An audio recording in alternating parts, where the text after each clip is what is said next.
Covenant workout ചെയ്യുന്ന നമ്മുടെ നിയോഗങ്ങൾ നിവൃത്തിയാകുന്ന കാലാവസ്ഥകളുണ്ട്. ഇത് പറയാൻ കാരണം കഴിഞ്ഞ സെപ്റ്റംബർ 7 ഞാനിവിടെ ഇല്ലായിരുന്നു, ഞാൻ കൽക്കട്ടയിലായിരുന്നു. അപ്പോൾ അവിടെ ഞാൻ ഉറങ്ങിയപ്പോൾ അന്ന് മാതാവിൻ്റെ ജന്മദിനത്തിൻ്റെ തലേ ദിവസം രാത്രിയാണത്. അപ്പോൾ എനിക്കൊരു സ്വപ്നമുണ്ടായി. ഞാൻ രാവിലെ എഴുന്നേറ്റ് അടുത്ത മുറിയിൽ പോയി. വിജയകുമാർ എൻ്റെ കൂടെ ഉണ്ടായിരുന്നു. പുള്ളി അടുത്ത മുറിയിലാണ് താമസിക്കണം. അപ്പോൾ ഞാൻ പറഞ്ഞു, സാറേ ഇന്ന് മാതാവിൻ്റെ ജന്മദിനമാണ്, ഹാപ്പി മെരിമസ് എന്നൊക്കെ പറഞ്ഞ് സാറിനെ വിഷ് ചെയ്തേച്ചും ഞാൻ സാറിനോട് പറഞ്ഞു, സാറേ ഇന്ന് വെളുപ്പിന് ഒരു 3 മണിയായപ്പോൾ അമ്മ പറഞ്ഞു കവനൻറ്റിന് ഡിസ്പോസിഷൻ ഉണ്ടെന്ന് പറഞ്ഞ്. ഡിസ്പോസിഷൻ എന്ന വാക്കാണ് അമ്മ ഉപയോഗിച്ചത്. അപ്പോൾ ഞാൻ സാറിനോട് ഇത് പറഞ്ഞു. അപ്പോൾ എന്നോട് ചോദിച്ചു എന്താണ് ഡിസ്പോസിഷൻ എന്നോട് ചോദിച്ചു. അപ്പോൾ ഞാൻ പറഞ്ഞു, നമ്മൾ മലയാളത്തിൽ എന്നാ പറയണത് ഡിസ്പോസിഷന്? അനുകൂലമായ ഒരു സ്ഥിതി, ഒരു നിലപാട്. അത് ഡിസ്പോസിഷൻ പല അർത്ഥമുണ്ട്. സ്പിരിച്വൽ ഡിസ്പോസിഷൻ ഉണ്ട്, ഇമോഷണൽ ഡിസ്പോസിഷൻ. ഒരു സ്വഭാവമാണ് ശരിക്കും പറഞ്ഞാൽ. അപ്പം അതിന് അപ്പോൾ സാറിനും അത് ആദ്യം പറഞ്ഞപ്പോൾ മനസ്സിലായില്ല ശരിക്കും. ഞാൻ പിന്നെ അത് ഈ ദിവസങ്ങളിലൊക്കെ അതിൻ്റെ കറക്റ്റ്നെസ് കിട്ടാൻ വേണ്ടി അങ്ങനെ പ്രാർത്ഥിച്ച് വെയിറ്റ് ചെയ്യുകയായിരുന്നു. അമ്മ എന്താ ഈ നിങ്ങൾ മാതാവിൻ്റെ കൂടെ ജീവിക്കുമ്പോൾ നിങ്ങൾക്കറിയാമല്ലോ, എല്ലാം ആദ്യം വേണ്ടത് ശ്രദ്ധയാണ് വേണ്ടത്. മാതാവിൻ്റെ ഉടമ്പടിയായി കഴിഞ്ഞാൽ പിന്നെ നിങ്ങൾ ശ്രദ്ധ വേണം നിങ്ങൾക്ക്. ഇപ്പം നിങ്ങൾക്ക് ഇപ്പോൾ പ്രഗ്നൻ്റ് ആയി കഴിഞ്ഞാൽ ഇപ്പോൾ നിങ്ങൾ കല്യാണം കഴിച്ചു, ഉടനെ പ്രഗ്നൻ്റായി കഴിയുമ്പോൾ എന്താ, അവർക്ക് നേരത്തെ പ്രഗ്നൻ്റ് ആകുന്നതിന് മുമ്പ് ഉണ്ടായിരുന്ന മാനസികാവസ്ഥ അല്ലല്ലോ. അവർക്ക് പ്രത്യേക കുഞ്ഞിനെക്കുറിച്ചാണ് പിന്നെ ശ്രദ്ധയുള്ളത്. കുഞ്ഞിനൊന്നും കേട് വരരുത് എന്ന രീതിയിൽ അവർ ഇരിപ്പ് നോക്കും, അവർ കിടക്കുമ്പോൾ നോക്കും, ചരിയണം നോക്കും, എല്ലാം നോക്കും. അപ്പോൾ അതെന്താ കാര്യം വെച്ച് കഴിഞ്ഞാൽ ആവശ്യമായ ഓക്സിജനും അതുപോലെ തന്നെ കുഞ്ഞിന് കിട്ടി സ്വസ്ഥമായി അത് വളരുക എന്നുള്ള ഒരു ഉദ്ദേശമാണ് അമ്മയ്ക്കുള്ളത്. അതൊരു ഡിസ്പോസിഷനാണ് ശരിക്കും പറഞ്ഞാൽ. ഇപ്പോൾ മനസ്സിലായില്ലേ കാര്യങ്ങൾ പെട്ടെന്ന്? അതാണ് എൻ്റെ കാര്യം. അത് അനുകൂലമായ നമ്മുടെ മാനസികമായ ഒരു സഹകരണം, അനുകൂലമായ സഹകരണം. അതിനാണ് അച്ഛൻ ക്ലൈമറ്റ് എന്ന് പറഞ്ഞത്, കവനൻ്റെ ക്ലൈമറ്റ്. ഈ കവനൻ്റെ ക്ലൈമറ്റ് ഈ ദിവസങ്ങളിൽ ഈ ദിവസങ്ങളിൽ വന്ന സാക്ഷ്യങ്ങളെല്ലാം ഞാൻ പരിശോധിക്കുകയായിരുന്നു. എവിടെയാണ് അമ്മ സെപ്റ്റംബർ 7 പറഞ്ഞ ക്ലൈമറ്റ് ഡിസ്പോസിഷൻ എവിടെയൊക്കെയാണ് ഉള്ളതെന്നാണ് ഞാൻ ഈ ദിവസങ്ങളിൽ സാക്ഷ്യം കേട്ടപ്പോൾ നോക്കിയത്. അപ്പോൾ അതിലെനിക്ക് കുറേ സാക്ഷ്യങ്ങൾ അങ്ങനെ കിട്ടി. ക്ലൈമറ്റ് ഡിസ്പോസിഷനുള്ള ഒത്തിരി സാക്ഷ്യങ്ങൾ കിട്ടി. അതിലൊരു സാക്ഷ്യം ജിൻസി അലക്സ് കൊല്ലങ്കോട്. അവിടെ സാക്ഷ്യം, അവിടെ ഭർത്താവിന് കിഡ്നിയുടെ അസുഖമാണ്. അപ്പോൾ ഉടനെ അവരെ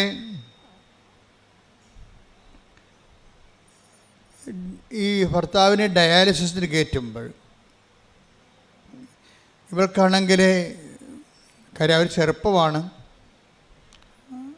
അപ്പോൾ പെട്ടെന്നിങ്ങനെ ഒരു കിഡ്നിക്ക് അസുഖം വന്നപ്പോൾ നമ്മൾ പറയില്ലേ, പച്ചമലയാളത്തിൽ പറഞ്ഞ നിന്നിടം മറന്നു പോകണമെന്ന് പറയത്തില്ലേ. അപ്പം അങ്ങനെ ഒരവസ്ഥ ആണ് അവിടെ ഉള്ളതെല്ലാം. പക്ഷേ ഇവളീ ഉടമ്പടി എടുത്തിരിക്കും. കിഡ്നി അസുഖമാണെന്ന് കേട്ടപ്പോൾ തന്നെ വന്ന് ഉടമ്പടി എടുത്ത് കഴിയുമ്പോൾ ഒരു ഡിസ്പോസിഷൻ രൂപപ്പെട്ടു വരും. ചിലർക്ക് ഉണ്ടാകത്തില്ല. ചിലരിങ്ങനെ ഓട്ടോമാറ്റിക്കായിട്ട് വന്ന് യാന്ത്രികമായിട്ട് എടുത്തുകൊണ്ട് പോണ കാരണം അവർക്കുണ്ടാകത്തില്ല.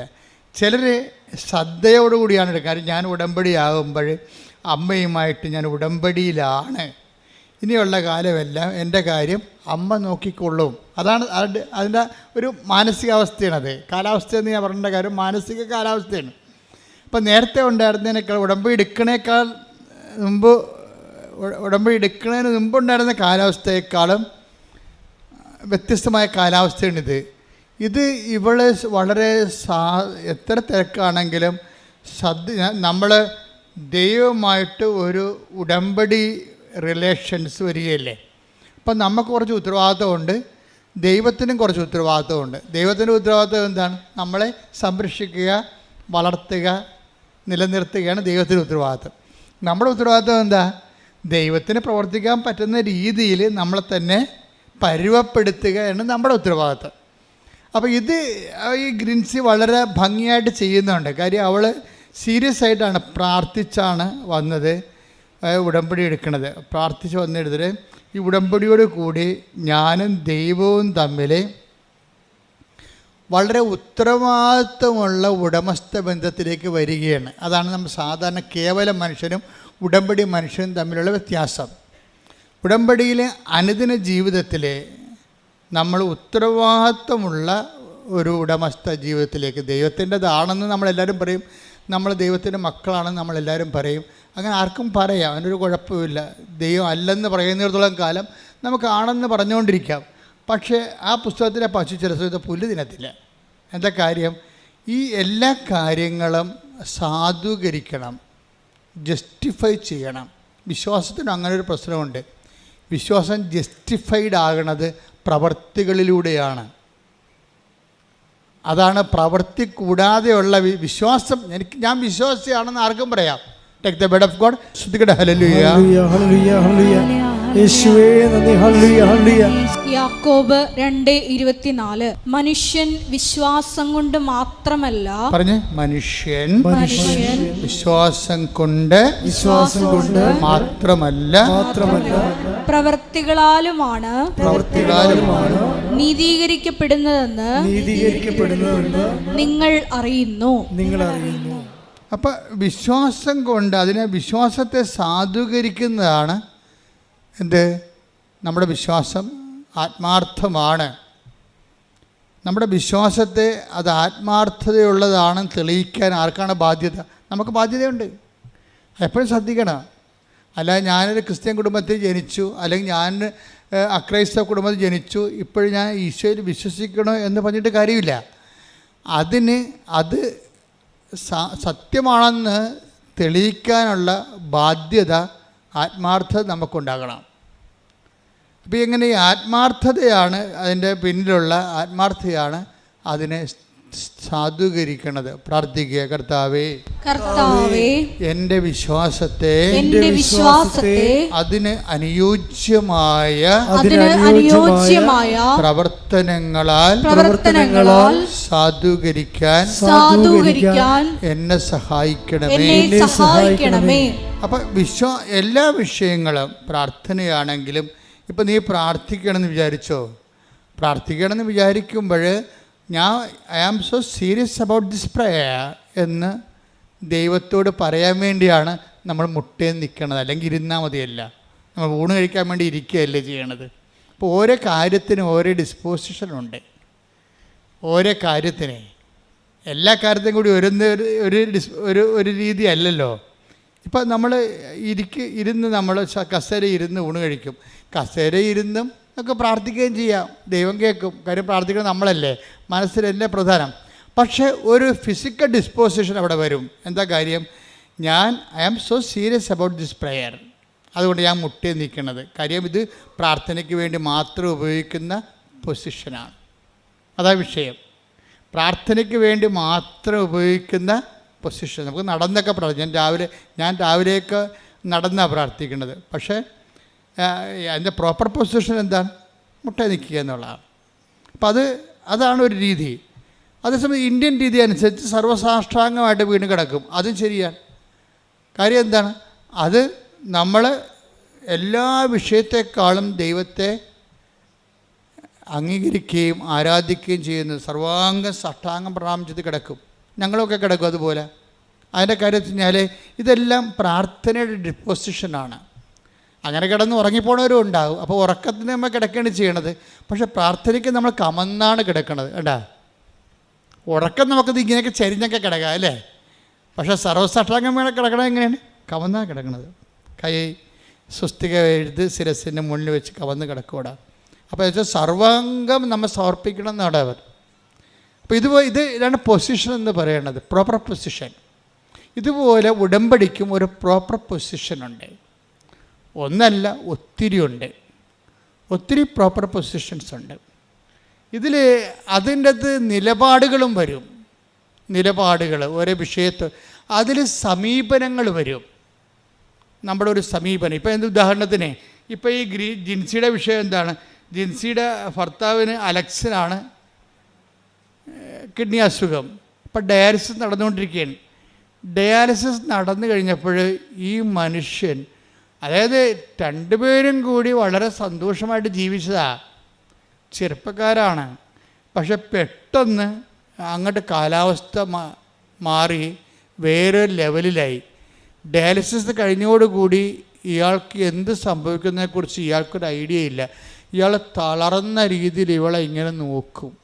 എന്താണ്, നമ്മൾ പിരികയാണല്ല എന്നുള്ള അതാണ് അവസ്ഥ. നോക്കിയേ, ഇങ്ങനെ നോക്കുമ്പോൾ അച്ഛൻ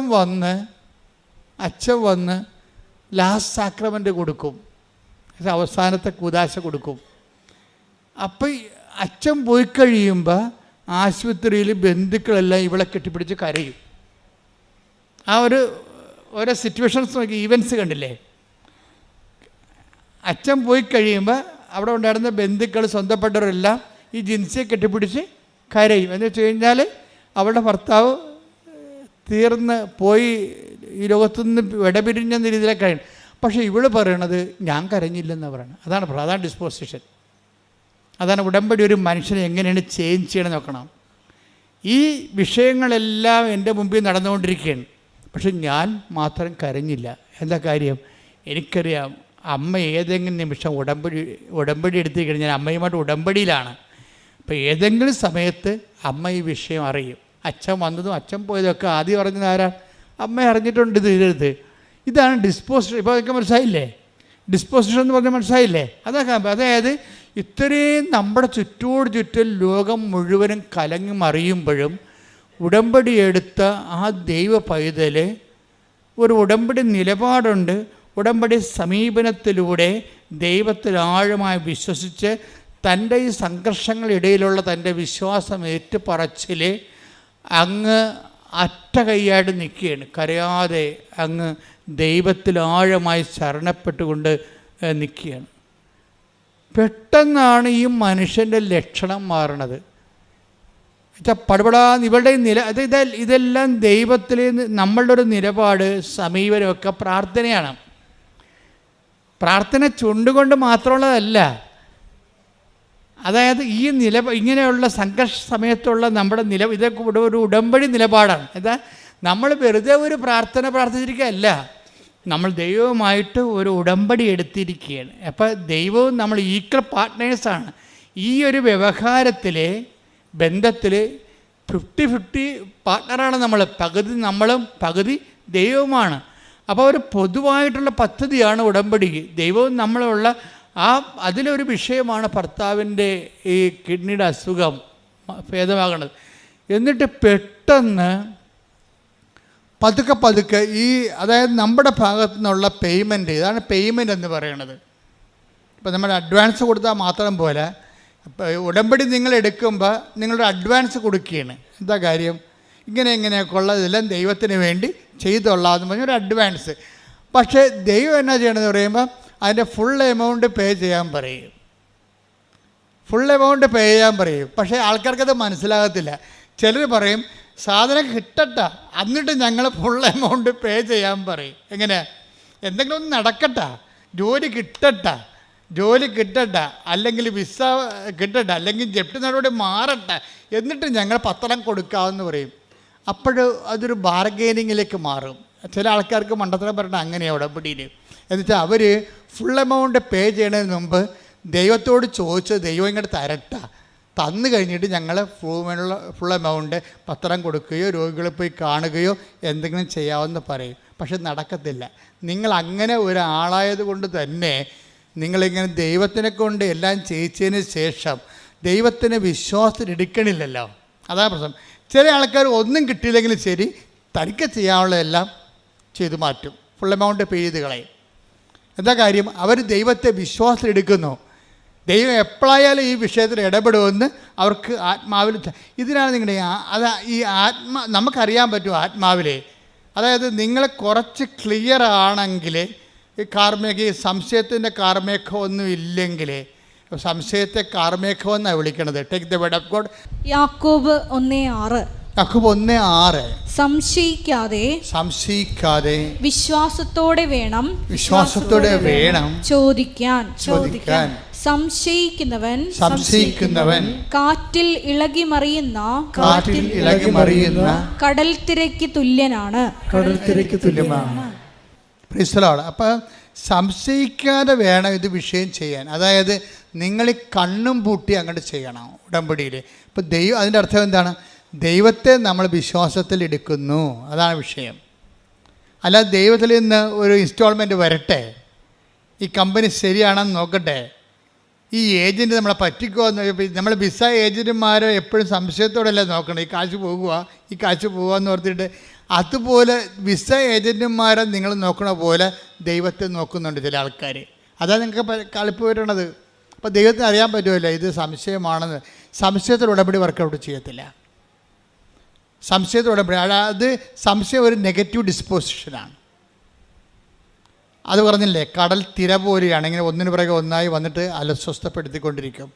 അപ്പോൾ അത് കട്ടൻഡേറ്റായിട്ട് ഇൻവെസ്റ്റ് ചെയ്യണതാണ് ഏറ്റവും നല്ലത്. അല്ല ഇവർ അച്ഛൻ സ്വന്തം ഭർത്താവിന് അന്ത്യകുദാശം നൽകി പിരിയുമ്പോൾ ബന്ധുക്കൾ ഇവിടെ കെട്ടിപ്പിടിച്ച് കരയുമ്പോൾ ഇവൾ വേങ്ങലടിച്ച് അവിടെ കൂടെ കരയേണ്ടതാണ്. ശരിക്കും പറഞ്ഞ് എല്ലാം തീർന്നെന്നും പറഞ്ഞുകൊണ്ട് കരയേണ്ടതാണ്.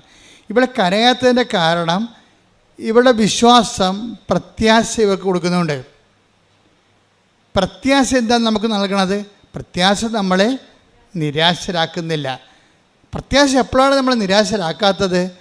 നമ്മൾ ചിന്തിക്കുന്ന പരിശുദ്ധാത്മാവിനാൽ ദൈവത്തിൻ്റെ സ്നേഹമെന്തെന്ന്. Take the word of God. റോമർ 5:5. ശ്രുതികട്ടെ. ഹല്ലേലൂയ. 5:5. പ്രത്യാശ നമ്മെ നിരാശരാക്കുന്നില്ല. ഒന്ന് പറഞ്ഞേ. പ്രത്യാശ നമ്മളെ നിരാശരാക്കുന്നില്ല. കാരണം നമുക്ക് നൽകപ്പെട്ടിരിക്കുന്ന പരിശുദ്ധാത്മാവിലൂടെ ദൈവത്തിന്റെ സ്നേഹം നമ്മുടെ ഹൃദയങ്ങളിലേക്ക് ചൊരിയപ്പെട്ടിരിക്കുന്നു. അപ്പൊ ഇതാണ് വിഷയം. അതായത് ഉടമ്പടി എടുക്കുമ്പോഴേ ജിൻസിക്ക് ഇതിന് ഇനിയുള്ള എല്ലാ അതിജീവനങ്ങൾക്കും ആവശ്യമായ ആത്മാഭിഷേകം കിട്ടിയിട്ടുണ്ടാണ്, പരിശുദ്ധാത്മാവിനെ. അത് വെറുതെ നിൽക്കാൻ പറ്റത്തില്ല. അതായത് എല്ലാവരെയും അന്ത്യകുദാശം നൽകിയിട്ട് സ്വന്തം ഭർത്താവിന് അന്ത്യകുദാശം നൽകിക്കൊണ്ട് അച്ഛൻ പിരിയുമ്പോൾ ബന്ധുക്കളെല്ലാം ഇവളെ കെട്ടിപ്പിടിച്ച് കരയുമ്പോൾ ഇവളിങ്ങനെ വളരെ നിശ്ചയദാർഢ്യത്തോടെ നിൽക്കുന്നത് പ്രത്യാശ കൊണ്ടാണ്. എന്താ കാര്യം? ഞാൻ ഉടമ്പടി എടുത്തിട്ടുണ്ട്, എൻ്റെ ഭർത്താവിൻ്റെ ജീവിതത്തിൽ ഇത് അവസാന വാക്കല്ല, ദൈവത്തിൻ്റെതാണ് അവസാന വാക്ക്. ഇന്നല്ലെങ്കിൽ അടുത്ത നിമിഷം ദൈവം പ്രവർത്തിക്കുമെന്ന് ഇവിടെ പ്രത്യാശിക്കുന്നു. അവിടെ എന്തുകൊണ്ടാണ് പ്രത്യാശിക്കണമെന്നാണ് വചനം പറയണത്. എന്താണ്? പ്രത്യാശ നമ്മളെ നിരാശരാക്കുന്നില്ല. എന്താ കാര്യം? അപ്പോൾ അത് ഉടമ്പടി എടുത്തവരും എടുക്കാത്തവരും നമ്മൾ വ്യത്യാസം കണ്ട. എടുക്കാത്തവർ കെട്ടിപ്പിടിച്ച് കരയുന്നു, ഉടമ്പടി എടുത്തവർ അവർക്ക് എന്താ കിട്ടിയിരിക്കേണ്ടത്? പ്രത്യാശ കിട്ടിയിരിക്കുകയാണ്. എന്താണ്? അവൾ പരിശുദ്ധാത്മ പറയും, നീ വിഷമിക്കേണ്ട, ഏതാ നിമിഷങ്ങൾക്കുള്ളിൽ നിൻ്റെ ഭർത്താവിൽ നിനക്ക് ടെസ്റ്റ് തന്നതാണ്, കുറച്ച് കഴിയുമ്പോൾ ദൈവം ഈ വിഷയം ഏറ്റെടുത്താണ്, നിൻ്റെ ഭർത്താവിന് ജീവനോടെ നിനക്ക് തരും എന്നുള്ള ഒരു മുന്നറിവ് പ്രത്യാശ ഇവർക്ക് നൽകിയിട്ടുണ്ട്. ഈ പ്രത്യാശ വന്ന എന്താ ഗുണം? നമുക്ക് നിരാശ എന്ന് പറഞ്ഞാൽ എന്താണ്? ഇപ്പോൾ ആൾക്കാർ പറയും നിരാശ ഉണ്ടാകാതിരിക്കുക എന്ത് ചെയ്യണം? ആശ ഉണ്ടാകാതിരുന്നാൽ മതിയെന്ന്. പണ്ട് ബുദ്ധനൊക്കെ അങ്ങനെ പറഞ്ഞുകൊണ്ടിരുന്നത്, ആശ ഉണ്ടാകാതിരുന്നാൽ മതിയെന്ന്. പക്ഷേ ബൈബിൾ അതിനെ ഈ അണ്ടേ കൊണ്ടേ വളം വെക്കത്തില്ല, ഡയറയുടെ റൂട്ടിലേ വളം വെക്കത്തുള്ളൂ. ബൈബിൾ എന്താ പറയണത്? പ്രത്യാശ ഉണ്ടെങ്കിൽ സ്വാഭാവികമായിട്ടും നിനക്ക് നിരാശ ഉണ്ടാകത്തില്ല. എന്തുകൊണ്ടാണ് നിനക്ക് നിരാശ ഉണ്ടാകാത്തത്? എന്താണെന്ന് വെച്ച് കഴിഞ്ഞാൽ പരിശുദ്ധാത്മാവ് നിനക്ക് അറിവ് നൽകും. അതാണ് വിഷയം. എന്താണ്? ഈ ഉടമ്പടിയോടുകൂടി നീ പരിശുദ്ധാത്മാവിൻ്റെ പ്രത്യേകമായ ഇടപെടലിനും കമ്മ്യൂണിക്കേഷനിലാകും നീ ദൈവമായിട്ട്. അപ്പോൾ ഒരു ആന്തരികമായൊരു കമ്മ്യൂണിക്കേഷൻ കിട്ടിക്കഴിഞ്ഞാൽ നിനക്ക് ആന്തരിക ഉറപ്പ് ലഭിക്കും. ഇപ്പോൾ എല്ലാവരും കിടന്ന് വിഷമിക്കുമ്പോഴും ഇപ്പോൾ ചില സ്നേഹബന്ധങ്ങളൊക്കെ ഉണ്ടാകുമല്ലോ. അപ്പോൾ ഒത്തിരി കല്യാണ മന്ദിരം പോണ്, അവളെ ഒന്നിനും കെട്ടണില്ല, ഒന്നിനും സമ്മതിക്കണില്ല അവൾ. അപ്പോഴേ അപ്പനും അല്ലേ അവളെ ഏറ്റവും അടുത്തറിയാവുന്നത് അവളുടെ ആങ്ങളൊക്കെ ആയിരിക്കും. ആങ്ങളക്ക് മറ്റുള്ള കാര്യങ്ങളൊക്കെ അറിയാവുന്ന ആളായിരിക്കും. വന്ന് ചോദിക്കും, എടി നീ ഇങ്ങനെ നിൽക്കണത് എന്താ, നിനക്ക് വല്ല ഉറപ്പം കിട്ടിയിട്ടുണ്ടാന്ന് ചോദിക്കും. എന്ന് വെച്ച് കഴിഞ്ഞാൽ അവൾക്കല്ലേ അറിയാൻ പാടില്ല ഉറപ്പ് കിട്ടിയിട്ടുണ്ടാകുന്നത്. ഇതൊരു മറ്റു മനുഷ്യരോട് പറയാൻ പാടില്ലാത്തൊരു ഉറപ്പാണ് ദൈവവും നമ്മളും തമ്മിലുള്ള ബന്ധത്തിലുണ്ടാകുന്ന ഉറപ്പുകൾ. അതെപ്പോഴും ഇപ്പം നിങ്ങൾക്ക് മനസ്സിലായില്ലേ, ഞാൻ നിങ്ങൾക്ക് മനസ്സിലാകുന്ന ഭാഷയിലാണ് സംസാരിക്കുന്നത്. എന്ന് വെച്ച് കഴിഞ്ഞാൽ ഒരു ദൈവികമായ ആന്തരികമായ ഉറപ്പ് ഇവക്കുണ്ട്. എന്താണത്? ഇത് അവസാനമല്ല, ദൈവം ഇടപെടുമെന്ന്. ആ ഉറപ്പ് പക്ഷേ ഉടമ്പടി എടുക്കാത്തവർക്കില്ല. ഉടമ്പടി എടുക്കുമ്പോൾ എന്ത് നിങ്ങൾക്ക് സംഭവിക്കണം നിങ്ങൾ അറിയണം. നിങ്ങളിങ്ങനെ ഓരോ ആൾക്കാർ വന്നിട്ട് ഓരോ അപേക്ഷക്കത്ത് എഴുതിക്കൊണ്ടു നിൻ്റെ അടുത്ത് കെട്ടിത്തത്തിച്ച് പോണ പോലെ അങ്ങനെ ഈസിയായിട്ട് പോണവരെ പോകും. അവർക്ക് അത് മനസ്സിലാകത്തില്ല. പക്ഷേ ഇത് ഉടമ്പടി വളരെ കാമ്പെക്കൊണ്ട് ശ്രദ്ധയോടെ ക്ലാസ്സെല്ലാം കേട്ട് താൻ എന്തിനാണ് ഉടമ്പടി എടുക്കണതെന്ന് എന്ന് ഒക്കെ നല്ല നിശ്ചയത്തോടെ ഉടമ്പടി എടുക്കുന്നവർക്ക് അവരുടെ അറിവിന് ആനുപാതികമായ ഒരു അനുഭവം ഉണ്ടാകും. എപ്പോഴും നമ്മൾ ശ്രദ്ധിക്കേണ്ടതേ ഇതെല്ലാം വർക്കൗട്ട് ചെയ്യണത് ഒരു അനുഭവത്തിൻ്റെ വെളിച്ചത്തിലാണ്. അനുഭവം ഉണ്ടാകണമെങ്കിൽ എന്ത് ചെയ്യണം? ആദ്യം അറിവുണ്ടാകണം. അറിവെന്ന് പറഞ്ഞാൽ എന്തുമാത്രം അറിവാണെന്ന് എനിക്കറിയത്തില്ല. ഞാൻ 10-38 കൊല്ലമായി ഈ ശുശ്രൂഷ ചെയ്തുകൊണ്ടിരിക്കുന്നതാണ്. ഇപ്പോഴും ഈ വിഷയത്തിൽ പുതിയ കാര്യങ്ങളാണ് കർത്താവ് പറയണത്. അപ്പോൾ അറിവ് എവിടെ ചെന്നെത്തുമെന്ന് ഒരു പിടിയുമില്ല. നമ്മൾ ചിലപ്പോൾ ഇപ്പോഴും ABCD തന്നെ ആയിരിക്കും ചിലപ്പോൾ ആധ്യാത്മികതയുടെ. എന്നു കഴിഞ്ഞാൽ ഇതിൻ്റെ അകത്ത് വെച്ച് കഴിഞ്ഞാൽ അറിവാണ് നമുക്ക് എന്ത് തരണത്? അനുഭവം തരണത്. അപ്പം അനുഭവത്തിൻ്റെ അകത്ത് മൈനർ എക്സ്പീരിയൻസ് ഉണ്ട്, മേജർ എക്സ്പീരിയൻസ് ഉണ്ട്. ഇപ്പം മൈനർ എക്സ്പീരിയൻസിന് മൈനറായിട്ടുള്ള അറിവൊക്കെ മതി. മേജർ എക്സ്പീരിയൻസിന് മേജർ ആയിട്ടുള്ള വിസ്ഡം വേണം. ഇതാണ് നമ്മൾ കൂടുതൽ ആഴങ്ങളിലേക്ക് നീക്കി വലയിറക്കാൻ ഈശോ പറയത്തില്ലേ? ഈശോ എന്താ take the word of God. ശ്രദ്ധിക്കട്ടെ. ഹല്ലേലൂയ. ലൂക്കാ 5:4. 5:4. ലൂക്കാ 5:4. സംസാരിച്ചു തീർന്നപ്പോൾ സംസാരിച്ചു തീർന്ന അപ്പം ഈശോ പ്രസംഗിക്കായിരുന്നു അവരോട് കടൽത്തീരത്തിൽ വെച്ച്. സംസാരിച്ചു തീർന്നപ്പോൾ അവൻ ശിമയോനോട് പറഞ്ഞു, ആഴത്തിലേക്ക് നീക്കി മീൻ പിടിക്കാൻ വലയിറക്കുക. ഇത് വാസ്തവത്തിൽ ഞാൻ ഒരിക്കലും ഈ വചനം വായിച്ചുകൊണ്ടിരുന്നപ്പോഴേ, ഇപ്പോഴല്ല, ഇപ്പം ഞാൻ ഇത് ഓർത്തുകൊണ്ട് ഇങ്ങനെ പറയാം. അതായത് ഈശോ ഈ നമുക്ക് കടലിലത്തെ, ഞാൻ കുറേ നാൾ കടലോരത്തും കടലിലും ഒക്കെ ആയിട്ട് വിശേഷ വേല ചെയ്താണ്.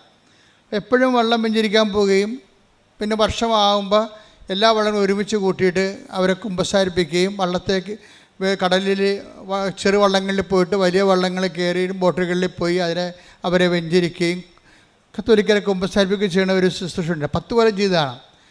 അപ്പോഴൊക്കെ നമ്മൾ കടത്തീരത്ത് വരുമ്പോൾ നമ്മൾ കാണുന്നൊരു വിഷയം എന്ന് വെച്ച് കഴിഞ്ഞാൽ ചില ബീച്ചുകാരൊക്കെ ഉണ്ടാവും കടലോരത്ത്, കടലിൽ വീശണം. അവർക്ക് വല്ല കൂരി പോലെയൊക്കെ ഉള്ള മീനൊക്കെ കിട്ടും. അവർക്ക് കണമ്പ്, മാലാൻ, അങ്ങനെയൊക്കെ വെച്ച് ചെറിയ മീനൊക്കെ കടത്തീരത്ത് കൂടി പോണ മീനുണ്ട്. പക്ഷെ നമ്മൾ ഈ ലോ പ്രഷറിലുള്ളതാണ്. നങ്ക്, ഇതുപോലെ തന്നെ ചെമ്മീൻ, ഇതൊക്കെ ലോ പ്രഷറിൽ വർക്ക് ചെയ്യണതാണ്. അതിൻ്റെ ഒരു തീരത്തിൻ്റെ ഒരു പ്രത്യേകതയാണത്. അതുകൊണ്ട് ജീവിക്കുന്ന ഒത്തിരി പേരുണ്ട്. ഇപ്പോഴ് ഈ ആൾക്കാരൊക്കെ തെർമക്കോൾ പോലൊക്കെ ഒരു വള്ളമൊക്കെ ഉണ്ടാക്കി അതിൽ തുഴഞ്ഞ് ഒറ്റക്ക് പോയി. ഇപ്പോൾ ആൾക്കാർ ഒരാൾ മതി അതിൻ്റെ അടുത്ത് പോകാൻ. ഇപ്പോൾ ആ മേഖലയിൽ നിന്നെല്ലാം ആൾക്കാരെല്ലാം പഠിച്ച് വേറെ തൊഴിലിന് പോവുകയാണ്. ഇനിയിപ്പോൾ ആ മേഖലയിൽ നാളെ ഹൈടെക് വരും. ഇപ്പോഴും നമ്മൾ ജപ്പാനിലൊക്കെ കാണുന്ന പോലെ ഡ്രോണൊക്കെ കൊണ്ടാണ് ഇപ്പോൾ ജപ്പാനിലൊക്കെ വല ഇറക്കണത്. വലയും കൊണ്ട് ഡ്രോൺ പോയിക്കൊള്ളും. ഡ്രോൺ തന്നെ കടലിൽ വല ഇട്ടിട്ട് തിരിച്ചു വരുന്നുള്ളൂ. എന്നിട്ട് ചെറിയൊരു ബീഞ്ച് പോലെ സാധനം വെച്ചിട്ട് തന്നെത്താൻ വലിക്കും. ഒരാൾക്കാരെ കടലിൽ പോകേണ്ട കാര്യമില്ല. ഇപ്പോൾ കാലങ്ങൾ അങ്ങോട്ട് മാറുകയാണ്. നാളെ നനഞ്ഞിട്ടുള്ള പരിപാടിയൊന്നുമില്ല, അപകടമില്ല, എല്ലാം. പക്ഷേ ആഴങ്ങളിലേക്ക് നിൽക്കാനൊന്നും ഇവർക്ക് പറ്റത്തില്ല. ആഴങ്ങളിലേക്ക് നിൽക്കണമെങ്കിൽ തിരുത, അറക്ക പോലെയുള്ള വലിയ വലിയ മീനുകൾ ഹൈ പ്രഷറിൽ താമസിക്കുന്നതാണ്. നല്ല ആഴങ്ങളിലേക്ക്. ഈ അനുഭവത്തിലും അങ്ങനൊരു പ്രശ്നമുണ്ട്. നിങ്ങൾ പനി മാറുക, നെഞ്ചുവേദന മാറുക, വേർപ്പാറുക, അങ്ങനെയുള്ള കൊച്ചു കൊച്ചു മീനുകളെ പിടിക്കണമെങ്കിൽ നിങ്ങളുടെ ഈ ലോ ഫെയ്ത്ത് മതി, ചെറിയ ഫെയ്ത്ത് മതി, ചെറിയ വിശ്വാസം കൊണ്ടൊക്കെ നടക്കും. പക്ഷേ ഒരു സീരിയസ് അഗ്നി പരീക്ഷ വന്നു കഴിഞ്ഞാൽ അത് വലിയ മീനാണ്. അതിന് ആധ്യാത്മികതയുടെ ആഴങ്ങളിലേക്ക് പോകണം. എന്താ കാര്യം? ചൊല്ലൽ കൊണ്ട് പറ്റത്തില്ല. പിന്നെ എന്താണ്? ചെയ്യൽ വേണം. എന്ന് ചെയ്യുമ്പോൾ എന്താ സംഭവിക്കണത്? നമ്മൾ ചൊല്ലുന്ന കാര്യത്തിൽ നമ്മൾ സീരിയസ് ആയിട്ട് വിശ്വസിക്കുന്നു, നമ്മൾ പറയുന്ന കാര്യം. അതുകൊണ്ടാണ് ഉടമ്പടിയിലെ കുറേ അധികം, ഇപ്പോൾ ഈ വൈശാഖ് എന്നും പറഞ്ഞ് സാക്ഷ്യം ഉണ്ടായിരുന്നു ഈ ദിവസങ്ങളിൽ. വൈശാഖിൻ്റെ വിഷയം എന്ന് വെച്ചാൽ, വൈശാഖ് പണ്ട് കൃപാസനത്തിൻ്റെ ഒരു ശത്രുവായിരുന്നു. കൃപാസനത്തിൻ്റെ ഏറ്റവും വലിയ മിത്രങ്ങൾ ആകാൻ പോണവർ ആദ്യം ശത്രുവാകും, പിന്നീട് അവർ മിത്രങ്ങളാകണത്. കാര്യം വെച്ച് കഴിഞ്ഞാൽ ഇവരിലൂടെ കൃപാസനത്തെ വളർത്തിയത് മുഴുവനും കൃപാസനത്തിൻ്റെ മിത്രങ്ങളെ പോലെ തന്നെ ശത്രുക്കൾക്കും പ്രാധാന്യം ഉണ്ടായി ഒരു കാലത്ത്. കാര്യം ഇവിടെ ആദ്യം അറ്റാക്ക് ചെയ്തത് യുക്തിവാദികളാണ്. മാസങ്ങളോളം അവർ യോഗം ചേർന്ന് ഈ അടയാളങ്ങളൊക്കെ കണ്ടിട്ട് ആൾക്കാർക്കൊക്കെ ഒരു വിശ്വാസം കുറവുള്ളവർക്ക് അസ്വസ്ഥത ഉണ്ടാകുമല്ലോ.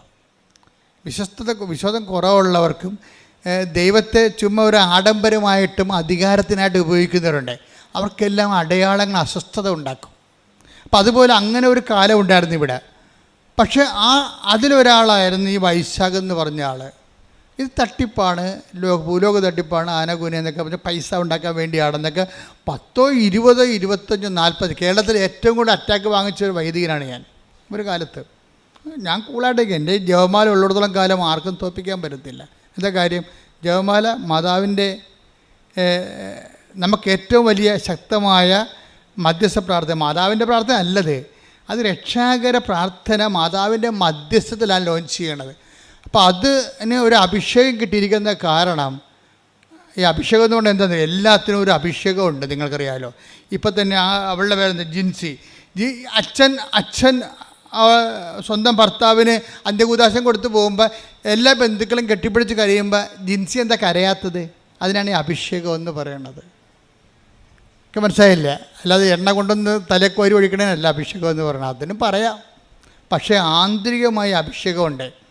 ഈ ബാഹ്യമായ അടയാളങ്ങളൊക്കെ അർത്ഥവത്താകണമെങ്കിലും അനാചാരങ്ങൾ അല്ലാതായിരിക്കണമെങ്കിലും ആന്തരികമായ അത് ഉദ്ദേശിക്കുന്ന സൂചന ആന്തരികമായി നടക്കണം ആ മനുഷ്യനെ. ആന്തരികമായി ആ അഭിഷേകം നടക്കാറത്തോളം കാലം എണ്ണയല്ല, പെട്രോൾ ഒഴിക്കണത്, എണ്ണ ഒഴിക്കണതെല്ലാം കണക്കാണ്. ആന്തരികമായ ഒരു അഭിഷേകമുണ്ട് എല്ലാത്തിനും. ദൈവകൃപ പ്രവർത്തിക്കുന്നത് ആന്തരികമാണ്. അതുകൊണ്ടാണ് കൃപയെക്കുറിച്ച് പറയുമ്പോൾ എന്താ പറയണത്?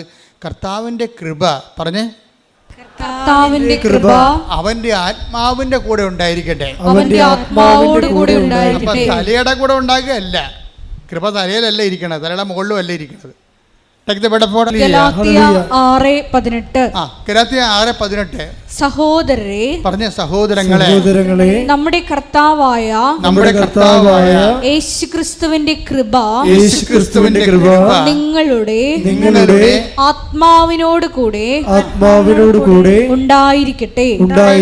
കൃപ ആത്മാവിൽ അഭിഷിക്തമാകുന്ന കൃപയുടെ സൂചനയായിട്ടാണ് നമ്മൾ ശിരസ്സിലെ അഭിഷേകം മേടിക്കണത്. അപ്പോൾ ശിരസ്സിൽ അഭിഷേകം ചെയ്തില്ലെങ്കിലും അനുദിന ജീവിതത്തിൽ സാധാരണ മനുഷ്യർക്ക് അവരുടെ ജീവിത പ്രതിസന്ധി അതിജീവിക്കാൻ ആവശ്യമായ ആന്തരികമായ കൃപ അവർക്ക് ലഭിക്കും. അതിനെയാണ് ഇൻട്രിൻസിക് അനോയിൻറ്റിങ് എന്ന് പറയണത്. അത് പരിശുദ്ധാത്മാവ് നമുക്ക് ലഭിച്ചിരിക്കുന്ന തോതനുസരിച്ചാണ് നമുക്കത് ഫീൽ ചെയ്യണത്. ഭർത്താവ് മരിച്ചു എന്ന് പറഞ്ഞുകൊണ്ട് ബന്ധുക്കൾ കെട്ടിപ്പിടിച്ച് കരയുമ്പോഴും എല്ലാവർക്കും കരച്ചിൽ, ഭാര്യയ്ക്ക് മാത്രം കരച്ചിലില്ല. കാര്യം എന്താണ്? അവൾക്കതിന് ആന്തരിക അഭിഷേകം കിട്ടിയിരിക്കുകയാണ്. റോമ 5:5 വെച്ചാണ്. എന്താണ്? കഷ്ടത സഹനശീലവും. പറഞ്ഞേ, കഷ്ടത സഹനശീലവും, സഹനശീലം ആത്മധൈര്യവും. ആത്മധൈര്യമാണ് അവർക്ക് കിട്ടിയിരിക്കണത്. ആത്മധൈര്യം കിട്ടിയിരിക്കുകയാണ്. അതിനാണ് ആന്തരിക അഭിഷേകം എന്ന് പറഞ്ഞത്. ആത്മധൈര്യം പ്രത്യാശയം നമുക്ക് നൽകിയിരിക്കുന്നു. അതെങ്ങനെ നൽകിയിരിക്കുന്നതാണ്? പരിശുദ്ധാത്മാവിനാലാണ്. നമ്മൾ ചിന്തിയിരിക്കുന്ന പറഞ്ഞു. നമ്മിൽ ചിന്തിയിരിക്കുന്ന പരിശുദ്ധാത്മാവിനാൽ ദൈവത്തിന്റെ സ്നേഹം എന്തെന്ന് നമ്മൾ അറിയുന്നു. ഈ ആന്തരിക അഭിഷേകവും പരിശുദ്ധാത്മാവും ദൈവത്തിന്റെ സ്നേഹവും തമ്മിൽ ബന്ധമുണ്ട്. എന്താ കാര്യം വെച്ച് കഴിഞ്ഞാൽ, പരിശുദ്ധാത്മാവ് നിറയുമ്പോൾ നമുക്ക് എന്താ സംഭവിക്കണത്? അത് പരിശുദ്ധാത്മാവിനെ നിലനിർത്താൻ ആവശ്യമായ ഇന്റേണൽ ഡിസ്പോസിഷൻ ഉണ്ട്. അതാണ് മാതാവ് സെപ്റ്റംബർ 7 പറഞ്ഞത്. ഡിസ്പോസിഷൻ, പരിശുദ്ധാത്മാവിനെ നിലനിർത്താനുള്ള ആന്തരികമായ ഒരു ഡിസ്പോസിഷൻ. ആ ഡിസ്പോസിഷൻ ഉണ്ടെങ്കിൽ എന്താ സംഭവിക്കണത്?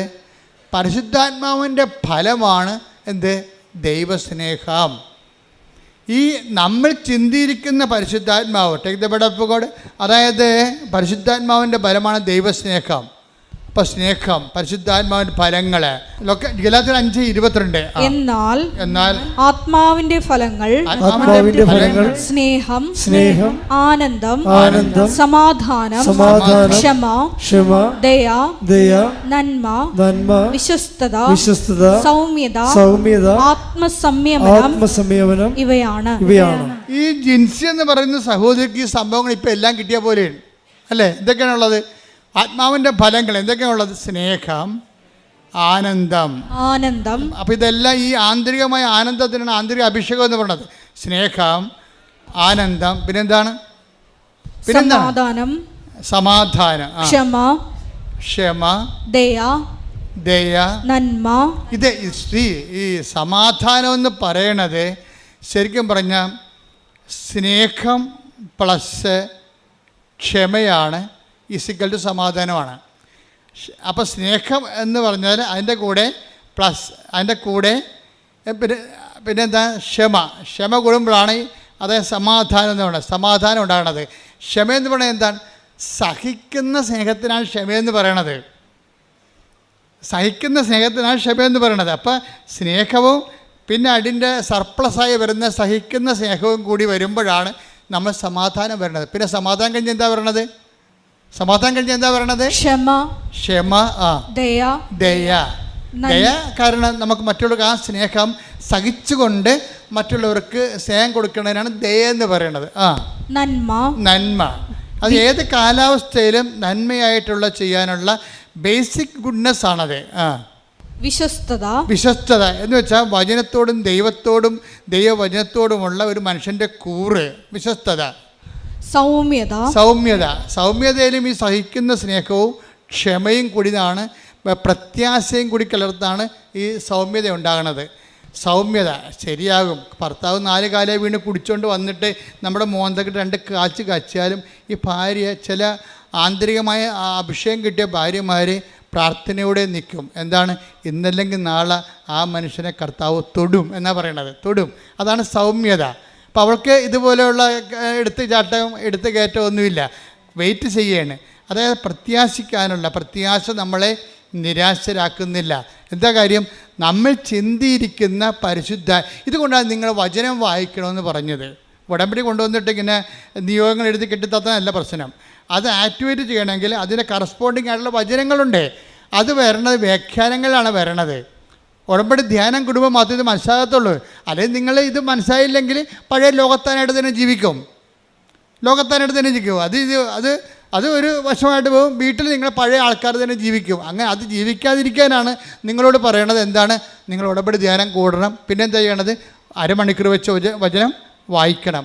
ഈ ജിൻസി എന്ന് പറയുന്ന സഹോദരിയെക്കുറിച്ചല്ല നമ്മൾ പറഞ്ഞുകൊണ്ട് ഈ അലക്സിൻ്റെ ഈ അന്ത്യകുദാശ കൊടുത്തെന്ന് പറഞ്ഞ അലക്സിനെ ജിൻസിയുടെ ആ ഉള്ളിലുണ്ടായിരുന്ന ദൈവം കൊടുത്ത വെളിപാട് പോലെ തന്നെ അവിടുന്ന് പൂർണ്ണമായി സുഖപ്പെടുത്തി നടത്തിക്കൊണ്ടാണ് അവൾ തിരിച്ച് വീട്ടിലോട്ട് പോരണത്. ആ സാക്ഷി അവസാനിക്കണം അങ്ങനെയാണ്. അതായത് നിങ്ങൾ ഇപ്പം എന്താ സംഭവിച്ചിരിക്കുന്നത് വെച്ചാൽ എന്താണ് ജിൻസിയുടെ ജീവിതത്തിൽ സംഭവിച്ചതെന്ന് ചോദിച്ചാൽ ഞാൻ പറയും, ജിൻസി മൈനർ മിറക്കിളിൽ നിന്ന് മേജർ മിറക്കിളിലേക്ക് ചേഞ്ച് ചെയ്ത്. മനസ്സിലായില്ല? അറിവ് എന്താ പറയണത്? അറിവ് നമുക്കെന്ത് തരുന്നു? അനുഭവം തരുന്നു. ഈ അനുഭവത്തിൽ തന്നെ എന്തൊക്കെയാണ് ഉള്ളത്? മൈനർ എക്സ്പീരിയൻസ് ഉണ്ട്, മേജർ എക്സ്പീരിയൻസ് ഉണ്ട്. ചില ആൾക്കാരൊക്കെ ഈ മൈനർ എക്സ്പീരിയൻസ് മാത്രം കിട്ടി മൂക്കിലെ പനിമാര് മുട്ടയപ്പനിമാർ എന്നൊക്കെ പറഞ്ഞുകൊണ്ട് കുറച്ച് കഴിയുമ്പോൾ മരിച്ചു പോകും. അവരുടെ ജീവിതത്തിൽ മൈനർ എക്സ്പീരിയൻസ് മാത്രമേ ഉള്ളൂ അവർക്ക്. എന്താ കാര്യം? അവിടെ അറിവ് മൈനറാണ്. അതുകൊണ്ടാണ് ഈശോ പറഞ്ഞത് നിങ്ങൾ ആഴങ്ങളിലേക്ക് നീക്കി വൻമീനുകളെ പിടിക്കാൻ, കൃപയുടെ വൻമീനുകളെ പിടിക്കണം. എന്നുവെച്ചാൽ കുറച്ച് ആധ്യാത്മികതയുടെ ആഴങ്ങളിലേക്ക് നീങ്ങണം. ഉടമ്പടിയുടെ ഒരു പ്രഖ്യാപന ലക്ഷ്യം എന്താ? ഉടമ്പടി നിങ്ങളെ ആധ്യാത്മികതയുടെ ആഴങ്ങളിലേക്ക് നീക്കുന്നു. അതപ്പം നിങ്ങൾക്ക് ഇപ്പം ജിൻസിയെ സംബന്ധിച്ചുള്ള എന്താ സംഭവിച്ചിരിക്കുന്നത്? ഭർത്താവിനെയും കിട്ടി, അവൾ ആധ്യാത്മികമായി വളരുകയും ചെയ്തു. പ്രാർത്ഥിക്കുക, കർത്താവായ ദൈവമേ, അങ്ങ് നൽകുന്ന ശോധനകളില് ശംഖ് പതറിപ്പോകാതെ നിശബ്ദതയോടെ പ്രത്യാശയോടെ പരിശുദ്ധാത്മാവിന്റെ നിറവോടെ ദൈവസ്നേഹത്തോടെ അതിനെ അഭിമുഖീകരിക്കുവാൻ അനുഭവത്താൽ എന്താ? അനുഭവം എന്തിനാ? സാക്ഷ്യം പറയാനാണോ? അല്ല. അറിവ് നമുക്ക് അറിവ് നമുക്ക് എന്ത് ചെയ്യും? അനുഭവം തരും. അനുഭവം നമുക്ക് എന്താ തരണത്? ബോധ്യം. ഇപ്പം ജിൻസിക്ക് എന്താ കിട്ടിയിരിക്കണത്? ബോധ്യം. എന്താണ്? ഈ കാലം കഴിഞ്ഞു പോകും, എന്ത് സങ്കടം വന്നാലും ഞാൻ ഉടമ്പടി എടുത്ത അമ്മ എനിക്ക് വേണ്ടി മധ്യസ്ഥം വഹിച്ചുകൊണ്ടിരിക്കും. അപ്പോൾ ജീവിതത്തെ ഞാൻ എന്ത് ക്രൈസിസ് ആയാലും കാഷ്വാലിറ്റി ആയാലും എനിക്കിനി അതിജീവിക്കാൻ കഴിയും. കാരണം എന്താണ്? ഞാൻ ഉടമ്പടിയിലാണ്. പ്രാർത്ഥിക്കുക, കർത്താവായ ദൈവമേ, ഇത്തരം ആന്തരിക അവബോധത്തിലേക്ക് ആത്മീയ ബോധ്യത്തിലേക്ക് എന്നെ നയിക്കണമേ. അപ്പം ഓരോ സാക്ഷ്യവും ഞാൻ ഇപ്പം നമ്മുടെ പ്രിയപ്പെട്ട അച്ഛന്മാരോട് പറയുവേ, കൃപാസനം എന്ന് പറയുന്നത് സാക്ഷ്യമാണ്. എന്താ കാര്യം? സാക്ഷ്യം എന്ന് പറയുന്നത് ബോധ്യമാണ്. അപ്പോൾ ബോധ്യം ആൾക്കാർക്ക് എന്താ കൊണ്ട് നൽകണത്? ബോധ്യമാണ് നൽകണത്. ബോധ്യം. ഇപ്പം അറിവ് അനുഭവം നൽകുന്നു, അനുഭവം നൽകും, ബോധ്യം നൽകും. ഇപ്പം ജിൻസിക്കൊരു ബോധ്യം കിട്ടിയില്ലേ? ഈ ബോധ്യം പക്ഷേ ആദ്യം ഉണ്ടായിരുന്ന വൈശാഖനില്ലായിരുന്നു. വൈശാഖ് എപ്പോഴും നോക്കിക്കൊണ്ടിരുന്ന കൃപാസനത്തെക്കുറിച്ച് മോശം വീഡിയോ ആര് പറഞ്ഞാൽ അത് നോക്കും, എന്നിട്ട് കമൻറ്റ് ചെയ്യാൻ വേണ്ടി. അന്ന് കൃപാസനത്തെക്കുറിച്ച് അദ്ദേഹത്തിന് ബോധ്യമില്ലായിരുന്നോ? അപ്പോൾ അദ്ദേഹം അന്ന് ചെയ്യണമെന്ന് വെച്ച് കഴിഞ്ഞാൽ നമുക്ക് ആരോഗ്യമുണ്ട്, നമുക്ക് ജോലി ചെയ്യാം, നമുക്ക് ബുദ്ധിയുണ്ട്, നമുക്ക് പിന്നെ അതുകൊണ്ട് അയാൾ പറയും ഞാൻ അഹങ്കാരിയായിപ്പോയെന്നാണ് പറഞ്ഞത്. വൈശാഖ് പറയുന്ന ഒരു വിഷയമുണ്ട്. അതായത് എപ്പോഴും കുഴപ്പമില്ലാത്ത ഒരു ജോലി എനിക്കുണ്ട്, അതായിരുന്നു എൻ്റെ അഹങ്കാരമെന്ന്. മനുഷ്യൻ്റെ ഏറ്റവും വലിയ പ്രോബ്ലം അതാണ്. എനിക്കും ഉണ്ടാവും, നിങ്ങൾക്കും ഉണ്ടാവും. നമ്മൾക്കുള്ള ഒരു വിഷയത്തെക്കുറിച്ച് നമ്മൾ കണ്ടൻറ്റഡ് ആയിരിക്കും, പിന്നെ അവിടെ ദൈവത്തിന് സ്പേസ് ഇല്ല. അഹങ്കാരത്തിൻ്റെ ഒരു കുഴപ്പമെന്ന് വെച്ച് കഴിഞ്ഞാൽ മുഴുവൻ ദൈവത്തിൻ്റെ സ്പേസ് അത് കൈകാര്യം ചെയ്യുമെന്നുള്ളതാണ്. ഇപ്പോൾ ഒരു മുറി മുഴുവനും മേശം കസേരയാണെങ്കിൽ നമുക്ക് അകത്തോട്ട് കിടക്കാൻ പറ്റുമോ? അതുപോലെയാണ് ഈ സംഭവം. നമ്മൾ തന്നെയായിരിക്കും അതിൻ്റെ അകത്ത് മുഴുവനും. അപ്പോൾ ദൈവത്തിന് അതിൻ്റെ അകത്ത് പ്രവേശനമില്ല. അതാണ്. അപ്പോൾ എന്ത് പറ്റുമെന്ന് വെച്ചാൽ ഒരു പ്രാവശ്യം ഈ വൈശാഖിൻ്റെ ഭാര്യയുണ്ട് അന്ന, അവർ മിക്സഡ് മാരേജാണ്. അന്ന വൈശാഖിന് രണ്ടുപേരും ദുബായിലാണ്. അന്ന വൈശാഖിനോട് പറയും, ഇച്ചയ തൊണ്ടയ്ക്ക് എന്തോ കുഴപ്പമുണ്ട്, പൊടി എന്ന് പറയാം. ഈ അന്ന പറഞ്ഞാണ് ഇച്ചയ തൊണ്ടയ്ക്ക് എന്തോ കുഴപ്പമുണ്ടെന്ന് തോന്നുന്നത്, തടയി നോക്കുകയും പറയും എടി പൊടി എന്ന് പറഞ്ഞ് ഇവളെ ഓടിച്ചിടും, സമ്മതിക്കത്തില്ല. അപ്പോൾ അത് പുള്ളിക്കാരൻ പറയും അത് പുള്ളി നല്ല ഈ ജിംനേഷ്യനാണ്, നല്ല ആരോഗ്യമുള്ള ആളാണ്. അപ്പോൾ പറയും എൻ്റെ ബോഡി ബിൽഡിങ്ങിൻ്റെ ആണ് ചിലപ്പോൾ നിങ്ങൾക്ക് തോന്നണത്, അല്ല കഥയൊന്നുമില്ലെന്ന് പറയും. പക്ഷേ 2 ആഴ്ച കഴിയുമ്പോൾ പിന്നെ അന്ന പറയും അച്ഛാ തൊണ്ടയ്ക്ക് എന്ത് കുഴപ്പമുണ്ടല്ലോ എന്ന് പറയും. അപ്പം ഇനി ഇവളോട് ഭയങ്കര സ്നേഹമായത് കാരണം എന്നാൽ പിന്നെ പോയി നോക്കാമെന്ന് പറയും. എന്നാൽ പിന്നെ പോയി നോക്കാമെന്ന് പറഞ്ഞ് ടെസ്റ്റ് ചെയ്ത് കഴിയുമ്പോൾ പിക്ചർ ആകപ്പാടെ മാറും. എന്താ കാര്യം? ഇത് തൈറോയിഡ് ക്യാൻസറാണ് സംഭവം. തൈറോയിഡ് ക്യാൻസർ ആകുമ്പോൾ പിന്നെ അവിടെ ദുബായിൽ വേണ്ടത്ര മെഡിക്കേഷൻ ഇല്ല. അവളെ നേഴ്സാണ്, അവളവിടെ നിൽക്കും. എന്നിട്ട് ഇയാളെ നാട്ടിലേക്ക് പറഞ്ഞു വിടും. നോക്കിയേ, 1 സെക്കൻഡ് കൊണ്ട് കാര്യങ്ങൾ മാറുന്നു കണ്ടില്ലേ? 1 സെക്കൻഡ് കൊണ്ട് കാര്യം മാറും. എല്ലാം ഓക്കെ ആയിരുന്നൊരു കുടുംബത്തിലാണ് പെട്ടെന്ന് കാലാവസ്ഥ മാറണം. കണ്ട, വൈശാഖ് നാട്ടിലും അന്ന ദുബൈയിലുമാണ്. പിന്നെ എന്താ ചെയ്യേണ്ടത്? അപ്പോൾ ഇതൊരു ഓപ്പറേഷനിലേക്കാണ് പോണത്. നാട്ടിൽ വന്നും അത് സ്കാൻ ചെയ്തെടുത്ത് നോക്കിയപ്പോഴും അത് തൈറോയിഡിൽ ക്യാൻസർ തന്നെയാണ്. അതോടുകൂടി ഈ മനുഷ്യൻ അസ്തമിക്കാൻ തുടങ്ങും.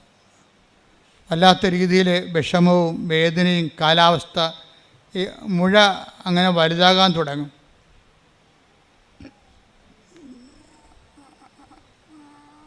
അതോടുകൂടി തൻ്റെ കയ്യിൽ നിന്ന് ജീവിതം വിട്ടുപോകണമെന്ന് കണ്ടപ്പോൾ പിന്നെ എന്താണ്, താൻ പണ്ട് ട്രോള് വായിച്ച് കമൻറ്റ് ചെയ്ത ആ സ്ഥലത്തേക്ക് ഈ മനുഷ്യൻ തിരിച്ചു വരും. ആൾ തിരിച്ചു വന്ന് കണ്ടില്ലേ, കാര്യം അവസാനത്തെ അഭയം. അപ്പോൾ എനിക്ക് മനസ്സിലായി കൃപാസനത്തിൽ വരാം. പണ്ട് ഭാര്യയുമായിട്ട് ഒന്ന് വന്നതാണ്. അന്ന് ഭാര്യനെ കൊണ്ടൊക്കെ എടുപ്പിച്ചിട്ട് ഇവിടെ വന്ന ആൾക്കാരെ എണ്ണിക്കൊണ്ടിരിക്കുകയാണ്. ഏതെല്ലാം തരത്തിൽ വൈശാഖ ചെയ്തുകൊണ്ടിരുന്ന പരിപാടി, ഇവിടെ വന്ന ആൾക്കാരൊക്കെ നോക്കും എന്തെല്ലാം തരത്തിലുള്ള ആൾക്കാരുടെ വരുന്നത്. ആൾക്കാരുടെ എണ്ണം കാണുമ്പോൾ കുറേ കാശ് അച്ഛൻ ഉണ്ടാക്കുന്നുണ്ടല്ല. ഇതൊക്കെ ചിന്തിച്ചിട്ടാണ് ഇവിടെ നിന്നത്. ഇതെല്ലാം ചിന്തിച്ചിട്ടാണ്. നമുക്കറിയാമല്ലോ, അത് കൃപാസനത്തിന് എന്തെങ്കിലും ഉണ്ടെങ്കിൽ അതെല്ലാം മാതാവിൻ്റെ നാളെ കാലങ്ങളിലുള്ള തീർത്ഥാടനത്തിൻ്റെ സൗകര്യത്തിന് വേണ്ടി എല്ലാം നമ്മൾ ക്രമീകരിച്ചുകൊണ്ടിരിക്കുകയാണ്. ആർക്കും ഒന്നും ചെയ്യാൻ പറ്റത്തില്ല. എന്നാലും മനുഷ്യൻ ചിന്തിക്കുന്ന ചിന്ത കണ്ടില്ലേ, ദേവാലയത്തിൽ വന്നിട്ടും ചിന്തിക്കുന്നതിനെക്കുറിച്ച് ഭൗതിക ചിന്തയാണ് വരണത്, ആധ്യാത്മിക ചിന്തയല്ല. ഈ കുരങ്ങനെ കൊണ്ട് ചൂടുപായസം കുഴപ്പിച്ചിട്ടുണ്ടെങ്കിൽ പറഞ്ഞാൽ ഭാര്യനെ കൊണ്ട് ഉടമ്പടി എടുത്തിട്ട് ഭർത്താവ് ലോകകാര്യങ്ങൾ പറഞ്ഞുകൊണ്ട് ഇവിടെ ഇരിക്കുകയാണ് ഇതിൻ്റെ അകത്ത്. ഇനിയിപ്പോൾ തട്ടിപ്പായിരിക്കുമോ ഇനി, അതൊക്കെയാണ് പുള്ളി ചിന്തിക്കണത്. പക്ഷേ ഇത് എടുത്തു കഴിഞ്ഞ് പോയതിന് ശേഷമാണ് പിന്നീട് പുള്ളിക്കാരന് ഈ ഡെവലപ്മെൻറ്റ്സ് ഉണ്ടാകണത്. അതോടുകൂടി പുള്ളി വല്ലാത്തൊരവസ്ഥയിലാവും. അതിനുശേഷം രണ്ടുപേരും അങ്ങനെ ഉടമ്പടി എടുക്കും. ഉടമ്പടി എടുക്കുമ്പോൾ വൈശാഖ് പറയണത്, എനിക്ക് ലൈഫ് തരണമെങ്കിൽ, തിരിച്ചു തരികയാണെങ്കിൽ ഞാൻ നിത്യതയെ ലക്ഷ്യമാക്കി ജീവിക്കുമെന്നാണ്. എന്ന് ഉടമ്പടി തുടരും. അതാണ് അതായത് എതിർത്ത് നിൽക്കുന്നവരെ ദൈവാനുഭവം പ്രാപിച്ചാൽ അവർക്ക് കിട്ടുന്ന ബോധ്യമെന്ന് പറയണത് വല്ലാത്ത ബോധ്യമായിരിക്കും. ഇത് അമ്മയുമായിട്ട് ഇയാൾ ഒരു ഡിസ്കഷനിൽ, അമ്മ എനിക്കൊരു ലൈഫ് തിരിച്ചു തരികയാണെങ്കിൽ ഞാൻ പിന്നെ നിത്യമായിട്ട് ഉടമ്പടി ജീവിക്കും, നിത്യതയ്ക്ക് വേണ്ടി ജീവിക്കും എന്നൊക്കെ ഈ മനുഷ്യൻ എല്ലാം തകർന്ന് ദൈവത്തോട് പറയും. അതുപോലെ തന്നെ പിന്നെ ഞാൻ മുമ്പ് നിങ്ങളോട് പറഞ്ഞില്ലേ, ഉടമ്പടി ഇങ്ങനെ വെറുതെ ചെയ്യുക മാത്രമല്ല, വൈശാഖിൻ്റെ മുമ്പിൽ അദ്ദേഹത്തിന് കുറേ കാശൊക്കെ ചിലവായല്ലോ, ഓപ്പറേഷനൊക്കെ നടന്ന്. അപ്പോൾ കുറേ കാശ് ചിലവായി. ഇവർ സാമ്പത്തികമായിട്ട് തകർന്നുപോയി. അപ്പോൾ ഇതിൽ നിന്ന് റിലീവ്ഡ് ആകുകയും അതേസമയം തന്നെ സാമ്പത്തികമായിട്ട് ഇയാൾ തകർന്നു പോവുകയും ചെയ്യും. കാര്യം ലക്ഷക്കണക്കിന് രൂപ പോയില്ലേ. ജോലിക്ക് പോയിട്ടും കുറേ നാളായി. ഭാര്യ മാത്രമേ ജോലിക്ക് പോകാനുള്ളൂ.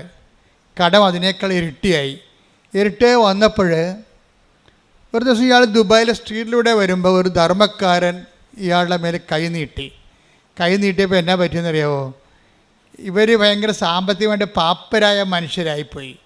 കുറേ ചിലവൊക്കെ വന്ന് ഒന്നുമില്ലാതായി. അപ്പോൾ അങ്ങനെ വന്നപ്പോഴേ ഈ മനുഷ്യൻ്റെ പോക്കറ്റിൽ ധർമ്മക്കാരനെ കണ്ടപ്പോഴേ ഈ ഉടമ്പടിക്കുള്ളൊരു ഗുണവതാണ്. ഉടമ്പടി നിങ്ങളെ എപ്പോഴും മറ്റുള്ളവരെ കരുതാൻ പറയും. അപ്പം അങ്ങനെ ഉടമ്പടിയുടെ കൾച്ചർ ബേസിൽ പുള്ളിക്ക് മറ്റുള്ളവരെ കരുതാനുള്ള ഒരു പ്രത്യേക മോട്ടിവേഷൻ ഉടമ്പടിയിലൂടെ കിട്ടിയിട്ടുണ്ട്.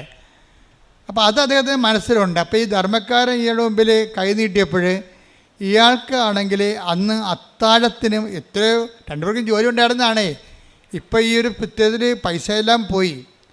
അപ്പോൾ ഇയാൾ ഈ ധർമ്മക്കാരൻ കൈ നീട്ടുമ്പോൾ ഭാര്യയെ വിളിച്ച്, അത് അന്ന് അവളോട് ഭാര്യയെ വിളിച്ച് ചോദിക്കും, എടി അത്താഴത്തിന് എന്നാണെന്ന് ചോദിക്കും. എന്ന് വെച്ച് കഴിഞ്ഞാൽ അത്താഴത്തിനുള്ള കാശാണ് ഈ പോക്കറ്റിൽ കിടക്കണത്. വല്ല ഹോട്ടലിൽ നിന്ന് വല്ലതും വാങ്ങിച്ചുകൊണ്ട് വീട്ടിൽ പോകണം. അതിൻ്റെ ഉദ്ദേശത്തിലാണ് പുള്ളി നടന്ന് വരണത്. അപ്പോൾ അതിൻ്റെ അത് 10 ദിർഹംസ് ഉണ്ട്. തട്ടിപ്പിടിച്ച് 220 രൂപ പുള്ളിയുടെ പോക്കറ്റിൽ കിടപ്പുണ്ട്.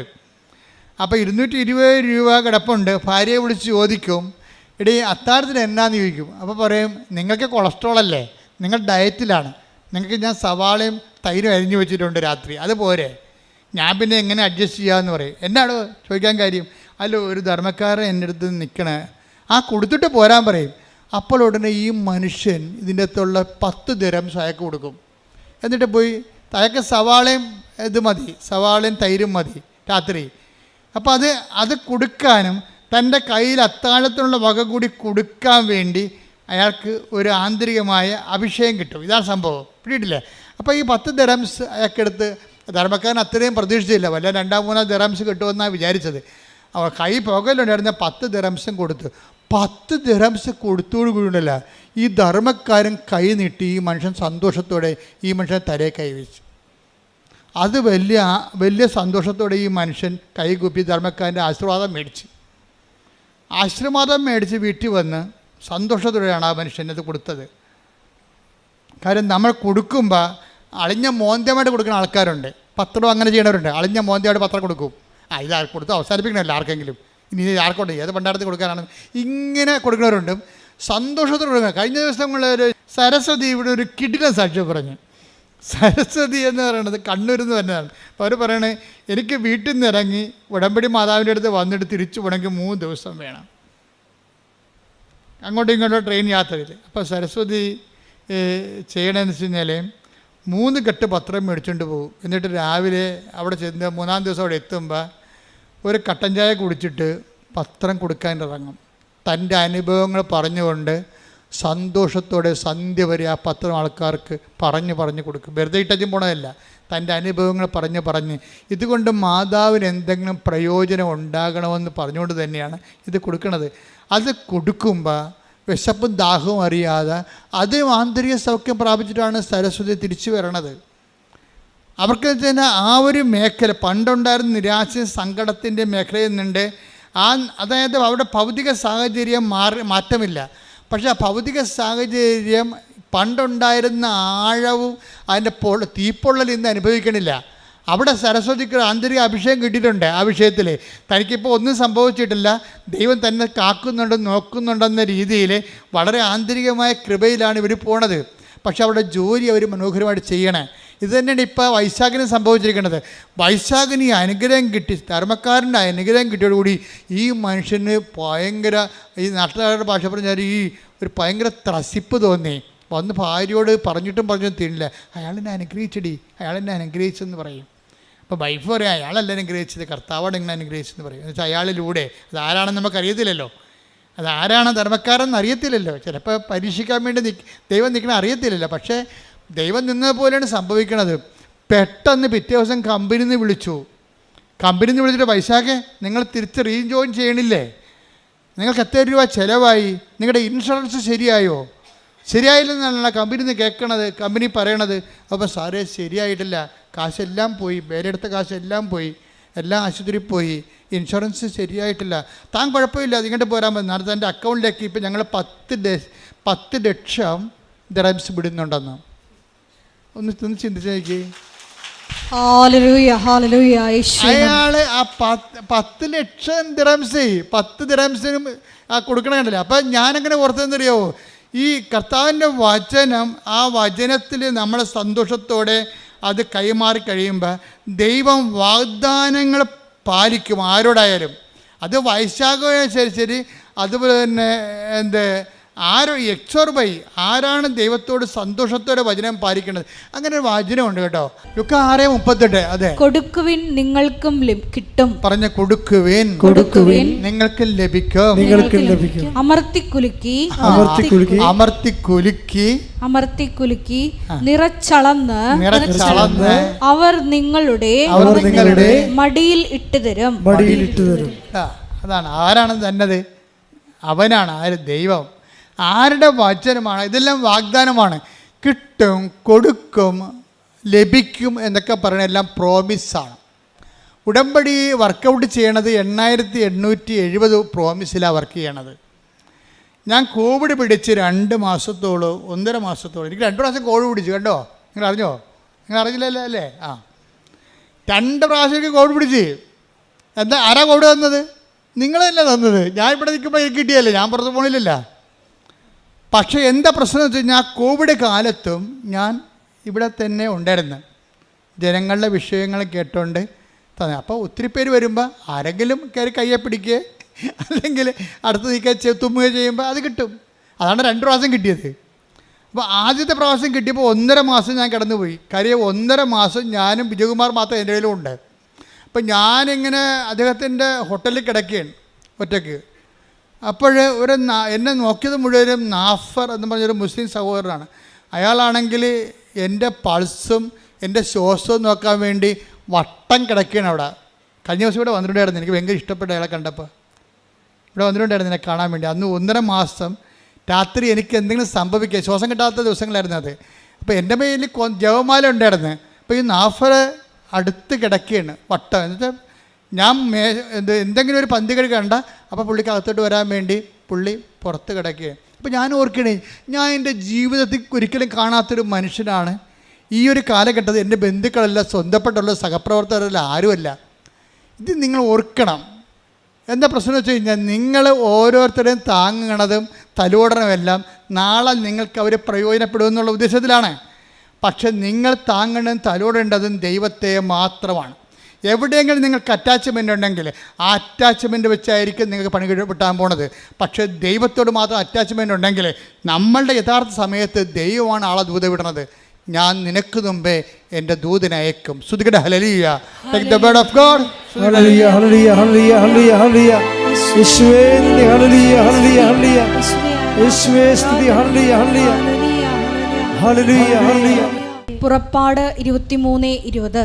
പുറപ്പാട് 23:20. ഇതാ പറഞ്ഞേ, ഇതാ ഒരു ദൂതനെ നിനക്ക് മുൻപേ ഞാൻ അയക്കുന്നു. അവൻ നിന്റെ വഴിയിൽ നിന്നെ കാത്തുകൊള്ളും. ഞാൻ അപ്പൊ ഈ നാഫർ ആരാണ് എൻ്റെ ഇരിക്കണേ? അവൻ്റെ ദൂതനാ. ഞാൻ നിനക്ക് മുമ്പേ എൻ്റെ ദൂതനെ അയക്കും എന്നാണ് പറഞ്ഞിരിക്കുന്നത്. ഞാൻ എൻ്റെ ദൂതനെ അയക്കും. എപ്പോഴും നമ്മളെ സംബന്ധിച്ചിടത്തോളം അവനെന്ത് ചെയ്യും? അവൻ നിന്റെ വഴികളിൽ പറഞ്ഞേ നിന്നെ കാത്തുകൊള്ളും. അപ്പൊ നമ്മുടെ കാവൽ ഏർപ്പെടുത്തിയിരിക്കുന്നത് നമ്മുടെ ബന്ധുക്കളെ സ്വന്തപ്പെട്ടവരൊന്നും അല്ല. ആരെയാണ്? ദൈവത്തെയാണ്. അവൻ്റെ ദൂതനാണ്. അതായത് ഞാൻ എന്തിനാ ഇപ്പം നിങ്ങളോട് ഇങ്ങനെ പറയുന്നത് വെച്ച് കഴിഞ്ഞാൽ, നിങ്ങളുടെ ടൈം നിങ്ങൾ മാനേജ് ചെയ്യണം. ചില ആൾക്കാർ മക്കളെ എന്നും പറഞ്ഞ് മരിക്കാൻ നടക്കുകയാണ്. ചില അമ്മമാർ അവനോട് ഇപ്പം നിങ്ങൾ ദുബായിലോ റോമിലേക്കുള്ള മക്കളെ നിങ്ങൾ വിളിക്കും, എന്നിട്ട് കഴിച്ചാടാ, കുടിച്ചാടാ, കുളിച്ചാടാ എന്നൊക്കെ ചോദിക്കും. പ്രാർത്ഥിച്ചാടാന്ന് ഒരിക്കലും ചോദിക്കത്തില്ല ഈ പന്നി. അതാ പ്രശ്നം. എന്താ പ്രശ്നം? ഈ ജീവിതത്തിൽ അവർ ബേസിക്കായിട്ട് അമ്മയാണെങ്കിലും ലോകത്താൻ ജീവിയാണ്. അത് കാരണം അവളുടെ ആധ്യാത്മികതയെക്കുറിച്ച് അവർക്ക് കൺസെപ്റ്റ് ഇല്ല. എന്താ കാര്യം? ഇതിനാണ് ഈ അറ്റാച്ച്മെൻ്റ് എന്ന് പറയുന്നത്. ദൈവത്തെ മാറ്റി നിർത്തിക്കൊണ്ടുള്ള ബന്ധങ്ങളുടെ പരിപോഷണങ്ങളും ഒരു പക്ഷേ നാളെ നിങ്ങൾക്ക് ഒരു മൈനറായിട്ടുള്ള ഒരു കൺസോലേഷനിലൂടെ പോകത്തുള്ളൂ. ദൈവത്തെ മേജർ മിറക്കിൾസിനെ കുറിച്ചാണ് ഞാൻ സംസാരിക്കുന്നത്. മേജർ മിറക്കിൾസ് എന്ന് പറഞ്ഞാൽ ഞാനെന്താ 12 കൊല്ലം ഈ വിജയകുമാറിൻ്റെ ഹോട്ടൽ വിൽക്കാൻ വേണ്ടി ഞങ്ങൾ ഒരുമിച്ച് പ്രാർത്ഥിച്ച 12 കൊല്ലം. കാര്യം ഇത് മുഴുവൻ റിലയൻസിൻ്റെ ലോൺ എടുത്തിട്ട് ചെയ്യണതാണ്. ആ റിലയൻസിൻ്റെ ലോണെന്ന് പറയുമ്പോൾ അതിൻ്റെ പണ്ടാര പലിശ കയറിയിട്ട് കോടികളുടെ കടത്തിൽ വിജയകുമാർ മുങ്ങുകയാണ്.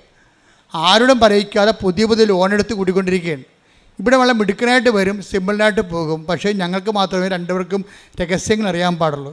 അപ്പോൾ ഞാൻ ഒരു ദിവസം എത്ര പ്രാർത്ഥിച്ചിട്ടും ഈ ഹോട്ടൽ വിൽക്കണില്ല.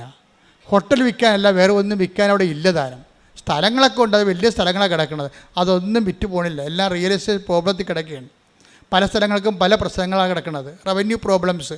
അപ്പോൾ വിജയകുമാർ അങ്ങനെ ഒരു വല്ലാത്തൊരു 0 ലെവലിലേക്ക് വരികയാണ്. അപ്പോഴാണ് എനിക്ക് കോവിഡ് വന്നത്. അപ്പം ഞാൻ അപ്പം തന്നെ സാറിനെ വിളിച്ചിട്ട് പറഞ്ഞു, സാറേ എനിക്ക് കോവിഡാണ്, ഞാൻ അങ്ങോട്ട് വരികയാണെന്ന് പറഞ്ഞു. ഓക്കെ അച്ഛൻ കമ്മെന്ന് പറഞ്ഞു, നമുക്ക് ഉടനെ എളുപ്പം വരാൻ പറഞ്ഞു. അപ്പം ഞാൻ അവിടെ ചെന്നിട്ട് പിന്നെ എന്താ ചെയ്തിരിക്കണത്? എനിക്ക് കോവിഡാണെങ്കിലും എന്നെ സംബന്ധിച്ചിടത്തോളം ഞാൻ ആ കോവിഡ് ആശുപത്രി കോവിഡ് രോഗികളുടെ പോലെ അവിടുത്തെ ഒരു കോയമ്പത്തൂർ ആശുപത്രി കിടക്കണം, ചാർത്തിൽ കിടക്കണം. ഒരു ചാർത്താണ് ഉണ്ടായിരുന്നത്. കാര്യം കോവിഡുകാരെ അവരെല്ലാം കൂട്ടിയിട്ടിരിക്കുകയാണ് അവിടെ കുറേ കോവിഡ്. അന്നത്തെ കാലത്ത് ഭയങ്കര കഷ്ടപ്പാടായിരുന്നു. കോവിഡുകാരെല്ലാം കൂട്ടിയിട്ടിരിക്കുകയാണ്. അതിൻ്റെ കൂട്ടത്തിൽ ഞാൻ കിടക്കുകയാണ്. അപ്പോൾ ഞാൻ കിടന്നതിന് ശേഷം എനിക്ക് രാത്രിയാണ് അവിടെ പോയി അഡ്മിറ്റ് ചെയ്യണത്. പക്ഷേ എന്താ പ്രശ്നമുണ്ടെങ്കിലും ഞാൻ ഈ ആന്തരിക അഭിഷേകം നിങ്ങളോട് എന്താ പറയാൻ കാരണം, ഇത്രയും ഇഷ്യൂസിലാണ് നിൽക്കണത്. ചില കോവിഡുകാരും മരിക്കുന്നുണ്ട്, പക്ഷേ എൻ്റെ ഉള്ളിൽ എനിക്കൊരു പ്രശ്നവുമില്ല. അതിനാണ് ആന്തരിക അഭിഷേകം എന്ന് പറയുന്നത്. അതായത് ഞാൻ റിലീവ്ഡ് ആകുമെന്നും എനിക്ക് I am so live and so happy as if I am not affected by covid. അതായത് ഇത് സംഭവിക്കാത്ത പോലെ ഞാൻ കോവിഡ് അഫക്റ്റഡ് അല്ലാത്തതുപോലെ ഞാൻ ഹാപ്പിയാണ്. രാത്രി പിന്നെ വ്യത്യാസം 3 മണിയായപ്പോൾ എന്നെ മുറിയിലോട്ട് മാറ്റി. മുറിയിലോട്ട് മാറ്റി 36 മണിക്കൂർ കഴിഞ്ഞപ്പോൾ എന്നെ വീണ്ടും ഹോട്ടലിലോട്ട് മാറ്റി. അപ്പോൾ ഈ സമയങ്ങളെല്ലാം എൻ്റെ കൂടെ ജപമാല ഇരിക്കണം.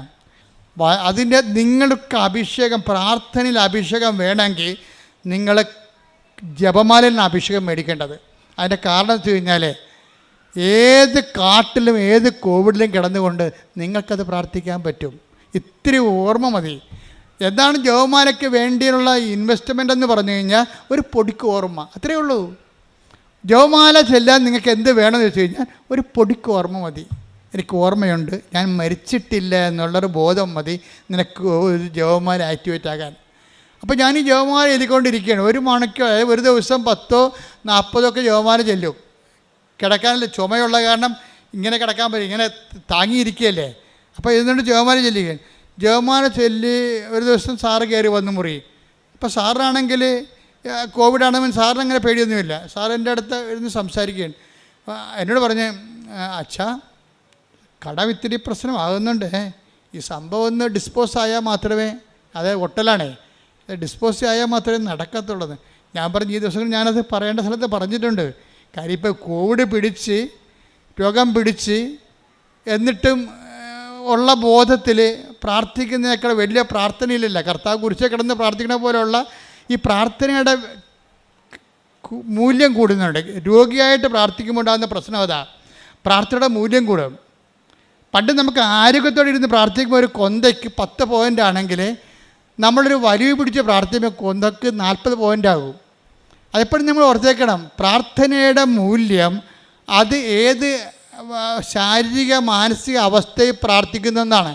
അതായത് നിങ്ങൾക്ക് പ്രാർത്ഥന വരം കുറവാണെങ്കിൽ തീർച്ചയായിട്ടും ഈ സെക്ഷനിൽ പ്രാർത്ഥിക്കാൻ പറ്റത്തില്ല. ഇപ്പം ഇവിടെ നമ്മൾ ആദ്യം പറഞ്ഞ ജിൻസിയില്ലേ, ജിൻസി എന്നാ പറയണമെന്ന് വെച്ച് കഴിഞ്ഞാൽ, ജിൻസിയുടെ ഭർത്താവിന് കിഡ്നി അസുഖമാണെന്ന് കേട്ടപ്പോൾ തന്നെ ജിൻസി എന്താ പറയണത്, എനിക്ക് പിന്നെ പ്രാർത്ഥന ഒന്നും ഓർമ്മയില്ലെന്നാണ് പറയണത്. അതായത് ഭർത്താവിന് കിഡ്നിയുടെ അസുഖമാണെന്ന് ഡയഗ്നോസ് ചെയ്തപ്പോൾ തന്നെ പിന്നെ എന്താ പറയണത്, എനിക്ക് പ്രാർത്ഥന ഒന്നും ഓർമ്മയില്ല. ഞാൻ പറയണത് പരിശുദ്ധ പരമദിവ്യകാരുണ്യം എൻ്റെ മാതാവേ, പരിശുദ്ധ എന്താണ് പറയണത് അവർക്ക് പിടിയില്ല. പരിശുദ്ധ പരമദിവ്യകാരുണ്യം എൻ്റെ മാതാവേ. പ്രാർത്ഥനയെല്ലാം മറന്നുപോയി, വിശ്വാസപ്രമാണം മറന്നുപോയി, ജപമാല മറന്നുപോയി, പ്രാർത്ഥിക്കാൻ എന്ത് പ്രാർത്ഥന ആദ്യം പ്രാർത്ഥിക്കണം അറിയാൻ പാടില്ല, അതിൻ്റെ പ്രാർത്ഥനയുടെ സീക്വൻസ് മറന്നുപോയി, ക്രമമെല്ലാം തെറ്റിപ്പോയി. എൻ്റെ മാതാവേ എന്നുള്ളത് അത് ഒരു ചെറിയ മൈനർ പ്രാർത്ഥനാ അനുഭവമാണ്. പക്ഷേ നിങ്ങളുടെ ക്ലേശങ്ങൾ വർദ്ധിക്കുമ്പോൾ നിങ്ങൾ ബോധപൂർവം പ്രാർത്ഥിക്കാൻ കഴിഞ്ഞാൽ അതിന് പ്രാർത്ഥനാ വരമെന്ന് പറയും. എല്ലാവർക്കും ഉള്ളത് പ്രാർത്ഥനയാണ്, പ്രാർത്ഥനാ വരമല്ല. പ്രാർത്ഥനാ വരവെന്ന് പറയുന്നത് പ്രെയർ ഇൻ ഡിഫിക്കൽട്ട് ടൈംസിലാണ് പ്രാർത്ഥനാ വരവെന്ന് പറയും.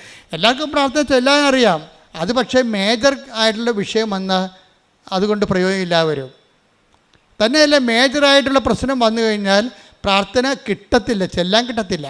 അല്ല പറയാം, എനിക്ക് പ്രാർത്ഥന കിട്ടി, ഞാൻ എല്ലാ പ്രാർത്ഥനയും മറന്നുപോയി, ഡിലീറ്റായിപ്പോയി പ്രാർത്ഥന, ആവിയായിപ്പോയി പ്രാർത്ഥന. വിശ്വാസം ആവിയാവുകയും പ്രാർത്ഥന ഡിലീറ്റായും ചെയ്യുന്ന ഒരു ഭയങ്കര കാളരാത്രി. പക്ഷേ എനിക്കങ്ങനെ സംഭവിച്ചില്ല. ശരിക്കും ഞാനത് വളരെ ബോധത്തോടു കൂടി സന്തോഷത്തോടു കൂടിയാണ് ഈ ജപമാല ചൊല്ലിക്കൊണ്ടിരിക്കുന്നത്. അപ്പോഴാണ് സാറ് പറയണത് ഇങ്ങനെ ഒരു വിഷയമുണ്ട്. ഞാനത് പ്രാർത്ഥനയെ വെച്ചിട്ടുണ്ടെന്ന് പറയും.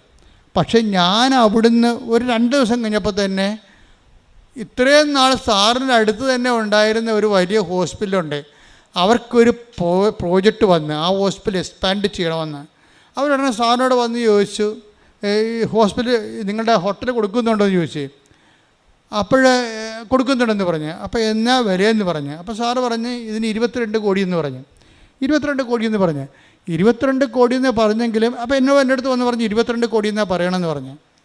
അപ്പോഴേ നമ്മുടെ കടങ്ങളെല്ലാം പരിഹരിച്ച് കഴിഞ്ഞാൽ എന്ത് മിച്ചം ഉണ്ടാകുമെന്ന് എനിക്കൊരു ധാരണ ഉണ്ട്. അപ്പോൾ അതുകൊണ്ട് സാറിനോട് പറഞ്ഞു, സാറേ എത്ര കുറച്ചാലും 18 താഴെ കുറക്കാൻ പറ്റത്തില്ലെന്ന് പറഞ്ഞു. അപ്പോൾ എന്താ വെച്ചാൽ അത്രയും സംഭവം നമുക്ക് കിട്ടുമെന്നൊരു ബോധമല്ല നമുക്കുള്ളത്, ഒരു ബോധമാണുള്ളത്. പക്ഷേ ആ ഒരു ആഴ്ച തന്നെ ഞാൻ അവിടുന്ന് എഴുന്നേറ്റ് പോകണമെമ്പോൾ തന്നെ ഒരു കെട്ട് പൈസയുമായിട്ട് സാറ് വന്നു. എന്താ കാര്യം, അഡ്വാൻസ് തന്നതാണ്. കുറച്ച് ക്യാഷും കുറേ ചെക്കുമായിട്ട് അവിടെ നടക്കണതാണ്. എന്ന് വെച്ച് കഴിഞ്ഞാൽ ഞാൻ നിങ്ങളുടെ ഈ അനുഭവങ്ങൾ എന്താ പറയുന്നത് വെച്ച് കഴിഞ്ഞാൽ, നിങ്ങളുടെ ക്ലേശകാലങ്ങളിൽ നിങ്ങളുടെ പ്രാർത്ഥനയുടെ മൂല്യം കൂടുന്നത് നിങ്ങൾ മനസ്സിലാക്കണം. അല്ലാതെ ഞാൻ ഉടമ്പടി എടുത്തല്ല, ദൈവം എനിക്കിട്ട് എന്താ ഇങ്ങനെ ചെയ്തത്? ഉടമ്പടി എടുക്കാത്തവളൊക്കെ വെള്ളം അടിച്ച് സുന്ദരമായിട്ട് നടക്കണം, കല്യാണം കെട്ടിയും ഒക്കെ നടക്കണം, എനിക്ക് മാത്രമാണ് പ്രയാസമെന്ന് നിങ്ങൾ പറയരുത്. നമ്മളുടെ നിലപാട്, ഞാൻ 12 കൊല്ലം ആ ഹോട്ടൽ വിൽക്കാനുള്ള ഒത്തിരി പ്രശ്നങ്ങളുണ്ട്. ആ ഹോട്ടൽ ഉദ്ഘാടനം ചെയ്തപ്പോൾ ഞാൻ പറഞ്ഞു, സാറേ എന്ത് കടം കൊണ്ടായാലും ഇതിന് ഫ്രണ്ടിലുള്ള സ്ഥലം എടുത്തില്ലെങ്കിൽ നമ്മൾക്ക് ഈ ഹോട്ടൽ റൺ ചെയ്യാൻ പറ്റത്തില്ല. അപ്പോൾ എന്നോട് ചോദിച്ചത് എങ്ങനെ എടുക്കും? ഫ്രണ്ടിലുള്ള സ്ഥലത്തൊക്കെ കോയമ്പത്തൂർ ഭയങ്കര വിലയാണ്. ഞാൻ പറഞ്ഞ് കടം മേടിച്ചാലും എടുക്കേണ്ടി വരുമെന്ന് പറഞ്ഞ്.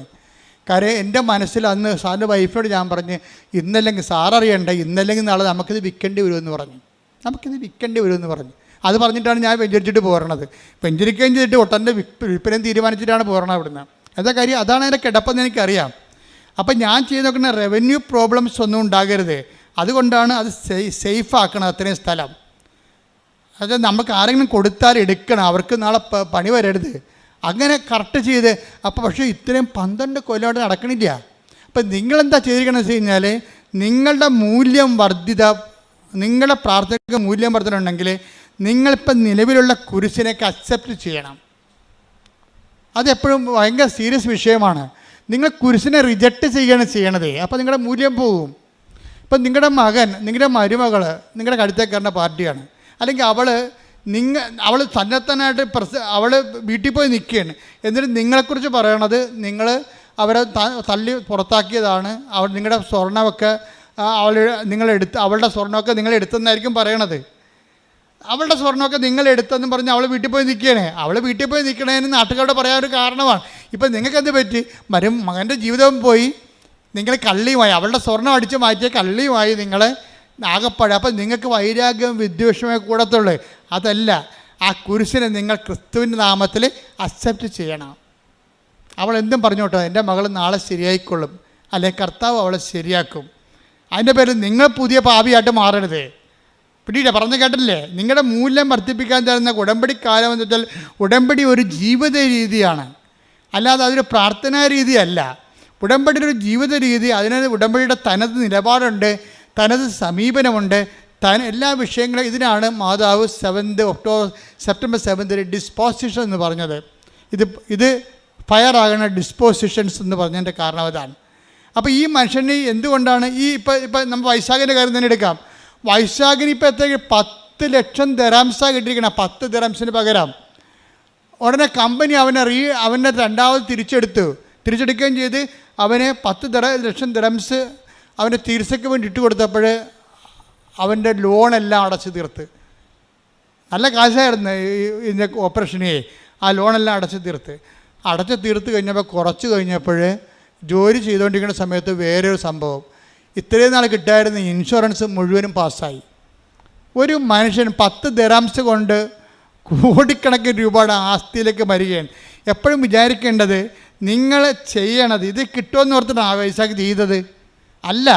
ഞാനിങ്ങനെ പറയണമുണ്ട്, ഇങ്ങനെ കിട്ടുമെന്ന് ഓർത്തോട്ട് നിങ്ങൾ ചെയ്യരുത്. നിങ്ങൾ ചെയ്യേണ്ടത്, കർത്താവ് എന്നെ സംരക്ഷിക്കും, ഞാൻ നിനക്ക് മുമ്പേ എൻ്റെ ദൂതനയക്കും, അവൻ നിന്നെ കാത്തുകൊള്ളുന്ന സംഭവിക്കുക. അത് കർത്താവിൻ്റെ, നിങ്ങൾ ദൈവത്തിന് വേണ്ടി ചെയ്യുമ്പോൾ ദൈവത്തിൻ്റെ കാവല് സംരക്ഷണം നോക്കുക. Take the read it again. ശ്രുതിക്കട്ടെ ഹല്ലേലൂയ. ഇതാ ഒരു ദൂതനെ നിനക്ക് മുമ്പേ ഞാൻ അയക്കുന്നു. ഇതാ ഒരു ദൂതനെ നിനക്ക് മുമ്പേ ഞാൻ അയക്കുന്നു. അവൻ നിന്റെ വഴിയിൽ നിന്നെ കാത്തുകൊള്ളും. Praise the Lord. അപ്പം നിന്റെ വഴികളിൽ, ജീവിത വഴിയാണ് ഉദ്ദേശിക്കുന്നത്, അല്ല കൃപാസനത്തിൽ വന്നിട്ട് വീട്ടിൽ പോയ വഴിയല്ല ഉദ്ദേശിക്കുന്നത്. നിന്റെ വഴിയെന്ന് പറഞ്ഞാൽ എന്താണ്? നമ്മളെ നിത്യത വരെയാണ് നമ്മുടെ വഴിയുള്ളത്. ഒരു വിശ്വാസിയെ സംബന്ധിച്ചിടത്തോളം അവൻ്റെ വഴി എവിടെ നിന്നാണ്? നിത്യത വരെ കിടക്കണം ആ വഴി. അപ്പം നിന്റെ വഴികളിൽ എന്തു ചെയ്യും? നിന്നെ കാത്തുകൊള്ളും, നിത്യത നേടുന്നതിലെന്ന്. ഈ വൈശാഖ അവസാനം പറയുന്നൊരു വാക്കുണ്ട്, അത് എന്നെ വളരെ ഞെട്ടിപ്പിച്ചൊരു വാക്കാണ്. മരണം വരെ ഉടമ്പടി ജീവിക്കുവാൻ നമുക്ക് കഴിയണമെന്ന്. നിങ്ങൾക്കറിയാമല്ലോ. അതായത് ഇതെങ്ങനെ തുടങ്ങിയത്? കൃപാസനം മാതാവ് എന്ന് പറയുന്നത് ഭൂലോക തട്ടിപ്പാടെന്ന് പറഞ്ഞ് ജീവിക്കാൻ തുടങ്ങിയ ആളാണ്. എന്നിട്ട് ഈ മനുഷ്യൻ്റെ ഓരോ ഘട്ടമായിട്ട് അനുഭവത്തിലൂടെ മനുഷ്യൻ വന്നെ കണ്ടില്ലേ. ഇപ്പം എന്താ അവസാനം പറയണത്?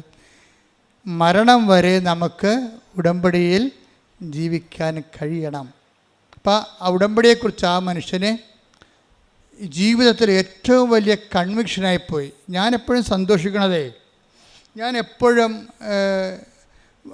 Y I am a missionary എന്ന് എന്നോട് ചോദിച്ചാൽ, ഞാൻ എപ്പോഴും എന്നോട് തന്നെ ചോദിച്ചിട്ടുണ്ട്, why you are a missionary.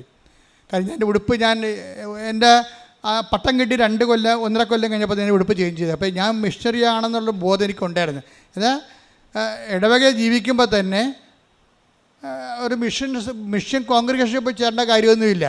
ഒരു ഇടവക വൈദ്യന് മിഷണറി ആകാൻ പറ്റും. മിഷണറിയുടെ ജോലി എന്താണ്? കർത്താവിനെ അറിയാത്തവരെ അറിയിക്കുക, അറിഞ്ഞവരെ ആഴപ്പെടുത്തുക. അപ്പോൾ നമ്മൾ മിഷണറിയായി. ഇപ്പം ഞാൻ മിഷണറിയായി, നിങ്ങളും മിഷണറി ആയില്ലേ? നിങ്ങളും മിഷണറി അല്ലേ ഇപ്പം? അപ്പോൾ അതിനേക്കാൾ വലിയൊരു ജോലി ഒരു മനുഷ്യന് ദൈവത്തിന് വേണ്ടി ചെയ്യാനില്ല. അതാണ് പ്രശ്നം.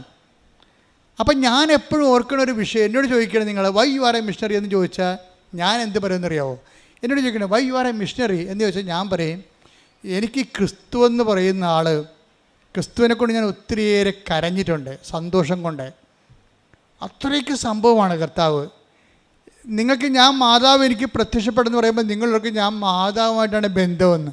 അങ്ങനെയല്ല, അത് സംഭവം അതല്ല. അമ്മ മാതാവ് പ്രത്യക്ഷപ്പെടുന്ന സാഹചര്യം എന്ന് പറയണത്, ഞാൻ ക്രിസ്തുവുമായിട്ട് ഏതാണ്ട് എനിക്ക് 4 വയസ്സുള്ളപ്പോൾ ഞാനൊരു സ്വപ്നം കണ്ട്. അതൊരു ആനപ്പുറത്ത് വെള്ള ലോഹയിട്ട് ചുവപ്പ് അങ്കിയിട്ട കർത്താവ് ആനപ്പുറത്ത് പോകണം. ഞാൻ എൻ്റെ ജീവചരിത്രത്തിൽ എഴുതിയിട്ടുണ്ട് 4 വയസ്സിലെ സ്വപ്നം. അന്ന് മുതലാണ് ഞാൻ ഈ കർത്താവിനെ ശ്രദ്ധിക്കാൻ തുടങ്ങിയത്. ഞാൻ പിന്നെ എൻ്റെ അപ്പനുമായിട്ട് 7ാമത്തെ വയസ്സിലോ അതോ 6ാമത്തെ വയസ്സിലോ ഞാൻ അപ്പനുമായിട്ട് സന്ധ്യപ്രാർത്ഥന കഴിഞ്ഞ് നടക്കുമ്പോൾ ഞങ്ങളുടെ ചെമ്പരത്തിക്കാട്ടിലെ കർത്താവിൻ്റെ ഒരു വലിയ മുൾക്കിരീടം അണിഞ്ഞ രൂപം കാണും. അന്ന് മനസ്സിലായില്ല ഇത് നമ്മുടെ ജീവിതവുമായിട്ട് മുന്നോട്ട് പോകണം. അപ്പം ഞാൻ അപ്പനോട് പറയും, അപ്പ അതേ കർത്താവ് നിൽക്കണേ. ഏത് കർത്താവ് വെച്ചാൽ ഞങ്ങളുടെ വണക്കമാസ പുസ്തകത്തിലൊരു കർത്താവുണ്ട്. ഞങ്ങളുടെ വണക്കമാസ പുസ്തകം ഇരിക്കുന്ന വൈറ്റ് ആൻഡ് ബ്ലാക്ക് കർത്താവിൻ്റെ തലയിൽ മുഴുവൻ മുൾക്കിരീടമാണ്. അപ്പോഴാ കർത്താവിനാണ് ഞാൻ ഇരുട്ടത്ത് ഈ ചന്ദ്രൻ്റെ പ്രകാശത്തിൽ സന്ധ്യയ്ക്ക് ചെമ്പരത്തിക്കാട്ടി കാണുന്നത്. കർത്താവ് എന്നെ വളരെ ശ്രദ്ധിച്ച് നോക്കുകയാണ്. അപ്പോൾ എൻ്റെ കുഞ്ഞു മനസ്സിലുള്ളത് ഞാൻ സ്വപ്നത്തിൽ കണ്ട കർത്താവിൻ്റെ മുഖം തന്നെയുള്ള ഇതെന്ന്. അപ്പോൾ എനിക്കിതിനെക്കുറിച്ച് കർത്താവ് നമുക്ക് വേണ്ടി മരിച്ചെന്നോ കർത്താവിനെ കുറിച്ചിക്കപ്പെടുന്നോ അതും എനിക്കറിയത്തില്ല. എൻ്റെ പ്രായം ചെറുതാണല്ലോ. പക്ഷേ അതേസമയം തന്നെ കർത്താവ് എന്ന് എനിക്ക് പുറത്ത് ഞാൻ പ്രാർത്ഥിക്കണ ദൈവം എൻ്റെ കൺമുമ്പിലുണ്ടെന്നുള്ള ബോധം എനിക്കുണ്ട്. അന്ന് മുതലാണ് ഞാൻ ഈ ആളിലേക്ക് ആകർഷിക്കപ്പെടുന്നത്. എൻ്റെ ലൈഫ് ഹിസ്റ്ററിയിൽ മുഴുവനും അത് എഴുതിയിട്ടുണ്ട്. എന്നിട്ട് കർത്താവ് അവസാനം ഞാൻ പട്ടത്തിന് ചേർന്ന് പട്ടം പഠിക്കി കഴിഞ്ഞ് പട്ടത്തിൻ്റെ സമയത്തൊക്കെ രാത്രിയൊക്കെ പ്രാർത്ഥിക്കുമായിരുന്നു. അവസാനം ഞാൻ പട്ടം എനിക്ക് ദൈവം തന്നതിന് ശേഷം ഞാൻ പള്ളിയിലോട്ട് വന്നു. ഒരു പള്ളി, മനക്കോടം പള്ളി. നിങ്ങൾ മനക്കോടത്ത് ചിലപ്പോൾ ഇവിടെ ഉണ്ടാവും. ഞാൻ ആദ്യമായിട്ട് അപ്പം ചെയ്യണ പള്ളി മനക്കോടം പള്ളിയിലാണ്. ഞാൻ ഇടവക ജീവിതം ഏതാണ്ട് അവസാനിപ്പിക്കണേണ്ട അവിടെ വെച്ചാണ്. കാര്യം അവിടെ വന്ന് തന്നെ തിരിച്ചു വന്ന് ഞാൻ അവിടെ ഫൊറോണ വികാരിയായിട്ടാണ് ഒരു സെക്ഷൻ ജീവിതം അവസാനിപ്പിക്കണേ. പിന്നെ ഇതിൽ കൊച്ചു പള്ളി ചാപ്പൽ കെയർടേക്കറായിട്ട് ഇരുന്നത്. ഇപ്പോഴും ഒരു കൊച്ചു പള്ളിയായിരിക്കണേ. അപ്പോൾ അതൊരു സെക്ഷനാണ്. അവിടെ വെച്ചാണ് 2004 അമ്മ മാതാവ് പ്രത്യക്ഷപ്പെടുന്നത്. അതായത് കൊച്ചു പള്ളിയിൽ ഞാൻ അസ്തന്തിയായിട്ട് വന്ന പള്ളിയിൽ തന്നെ ഫൊറോണ വികാരിയായിട്ട് വന്നിട്ട് എൻ്റെ പട്ട ജീവിതം ഏറെക്കുറെ ഒരു കട്ട എത്തുമ്പോഴാണ് 2004. അത് 2004 അപ്പോഴാണ് അമ്മ പ്രത്യക്ഷപ്പെട്ടത് ഇവിടെ. പിന്നെ ഈ പ്രത്യക്ഷീകരണത്തിൻ്റെ സ്ഥിരീകരണത്തിന് വേണ്ടിയുള്ള ആധ്യാത്മികമായ യാത്രയിൽ ആദ്യം സംഭവിക്കുന്നത്, അമ്മ ഞാൻ ആ കൊച്ചു പള്ളിയിൽ ഈ മരക്കൂടത്ത് പള്ളിയിൽ ചാർജ് എടുത്ത് ഒരു ജനുവരി 18-ാം തീയതി ചാർജ് എടുത്ത് കഴിഞ്ഞപ്പോൾ എൻ്റെ അമ്മ അന്ന് ജീവിച്ചിരിപ്പുണ്ട്. എൻ്റെ അമ്മ അധികം യാത്ര ചെവി കേൾക്കാൻ കാരണം അധികം യാത്ര ഒന്നുമില്ല. ആ മനക്കോടത്ത് എവിടെയോ ഒരു അടിയന്തരത്തിന് വന്ന അമ്മ അപ്പോൾ എന്നെ കാണാൻ വേണ്ടി വന്നു. ഞാൻ അച്ഛനായി ചാർജ് എടുത്തിട്ട് 3 ദിവസം ആയുള്ളൂ. അപ്പോൾ അമ്മ വന്നപ്പോൾ ഞാനൊരു ഷെഡിൽ താമസിക്കുകയാണ്. കാര്യം അവിടെ ഞാൻ ചെല്ലുമ്പോൾ അവിടെ അച്ഛന്മാർക്ക് താമസിക്കാൻ സ്ഥലമില്ലായിരുന്നു. ചവവണ്ടി ഇട്ടിരുന്ന സ്ഥലത്തുനിന്ന് ചവവണ്ടി അവരെടുത്ത് മാറ്റിയിട്ട് എന്നെ കയറ്റി കിടത്തി അവിടെ. അത്രയുള്ള സംഭവം. ആ ഒരു കാലമാണത്. കാര്യം ആ പള്ളിയിൽ ഇന്ന് നല്ല സിറ്റുവേഷൻ ഉണ്ട് അവിടെ. ഞാനും ഫൊറോണ വികാരിയായിരുന്നു. അപ്പോൾ നല്ല രീതിയിൽ അവിടെ പോയി താമസിച്ചത്. പക്ഷേ ഞാൻ തുടങ്ങിയത് ചവവണ്ടി എൻ്റെ അരികിൽ കിടക്കും, ഞാൻ ഇപ്പുറത്ത് ഷെഡിൽ കിടക്കും. ഷെഡിൽ കിടന്ന് ചവവണ്ടി പുറത്തെടുത്തിട്ട് അതിനൊരു പ്രത്യേക ഒരു ചാർത്തെടുത്തിട്ട് ഞാൻ ഈ ഷെഡിൽ ഒരു കട്ടിലിട്ട് അവിടെ കിടക്കും. അങ്ങനെയാണ്. അവിടെ ആണ് അമ്മ വരണത്. അപ്പോൾ അമ്മ വന്നിട്ട് അമ്മ എനിക്ക് ഒരു പടം തന്ന. കാര്യം ഞാൻ സംസാരിക്കുമ്പോൾ സ്വരത്തിൽ സംസാരിക്കണം, അമ്മയ്ക്ക് അധികം കേൾക്കാൻ പാടില്ല. അപ്പോൾ അമ്മ അധികം സംസാരിക്കണില്ല. ഞാനൊരു അടിയന്തരത്തിൽ വന്നാണെന്ന് എന്നെ പറഞ്ഞ് മനസ്സിലാക്കിയിട്ട് അമ്മ എനിക്കൊരു പടം തന്നു. പടം കണ്ടോടുകൂടി കണ്ണ് നിറഞ്ഞു പോയി. എന്താ കാര്യം? ഞാൻ ആ 6 വയസ്സിൽ മറ്റേ ചെമ്പരത്തിക്കാട്ടി കണ്ട അതേ പടം, അമ്മയുടെ വണക്കമാസ പുസ്തകത്തിൽ പണ്ടുണ്ടായിരുന്ന പടം തിരിച്ച് അമ്മ എനിക്ക് തന്നു. അതൊരു സ്ഥിരീകരണമാണ്. എന്നുവെച്ചാൽ നിൻ്റെ കൂടെ നീ ഇന്ന് എൻ്റെ ജോലി ചെയ്യാൻ തുടങ്ങിയിരിക്കുകയാണ്. എൻ്റെ ജോലി നിന്നെ ഞാൻ വിളിച്ചത് 4 വയസ്സിലും 6 വയസ്സിലുമാണ് നിന്നെ വിളിച്ചത്. അത് നീ തുടങ്ങിയിരിക്കുകയാണ്. ഒരു ഓർമ്മ, ഞാൻ നിൻ്റെ കൂടെ ഉണ്ട്. മുൾക്കിരീടം വഹിച്ചാണെങ്കിലും ഞാൻ നിൻ്റെ കൂടെ ഉണ്ട് എന്നുള്ള ബോധ്യങ്ങൾ. ഈ ക്ലേശകാലങ്ങളിലൂടെ കടന്നു പോകുമ്പോഴെല്ലാം ദൈവത്തിൻ്റെ സാന്നിധ്യവും ഛായയും നമ്മുടെ കൂടെ ഉണ്ട് എന്നുള്ള ബോധ്യം. അല്ലാതെ നിങ്ങൾക്ക് എന്തെങ്കിലും ക്ലേശങ്ങൾ വരുമ്പോൾ ഉടനെ ദൈവം എന്നെ കൈവിട്ടു, ഉടമ്പടി എടുത്തിട്ട് എന്ത് കാര്യം, ഉടമ്പടി എടുക്കാത്തവന്മാരൊക്കെ അടിച്ചോട് ജീവിക്കണം, ഞാൻ മാത്രം നരകിക്കണം എന്നൊക്കെ പറഞ്ഞിട്ട് ഇല്ലാത്ത ശാസി ഡയലോഗ് അടിക്കരുത്. മിണ്ടാതിരിക്കണം, മൗനമായിരിക്കണം, മറിയത്തെപ്പോലെ ഹൃദയത്തിൽ സംഗ്രഹിക്കണം. ശ്രദ്ധിക്കട്ടെ. ഹല്ലേലൂയ. Hallelujah, hallelujah, hallelujah. ക്ലേശകാലങ്ങളിൽ പോലെ മൗനാലം പിടിച്ച് കൃപ കരയേറ്റുവാൻ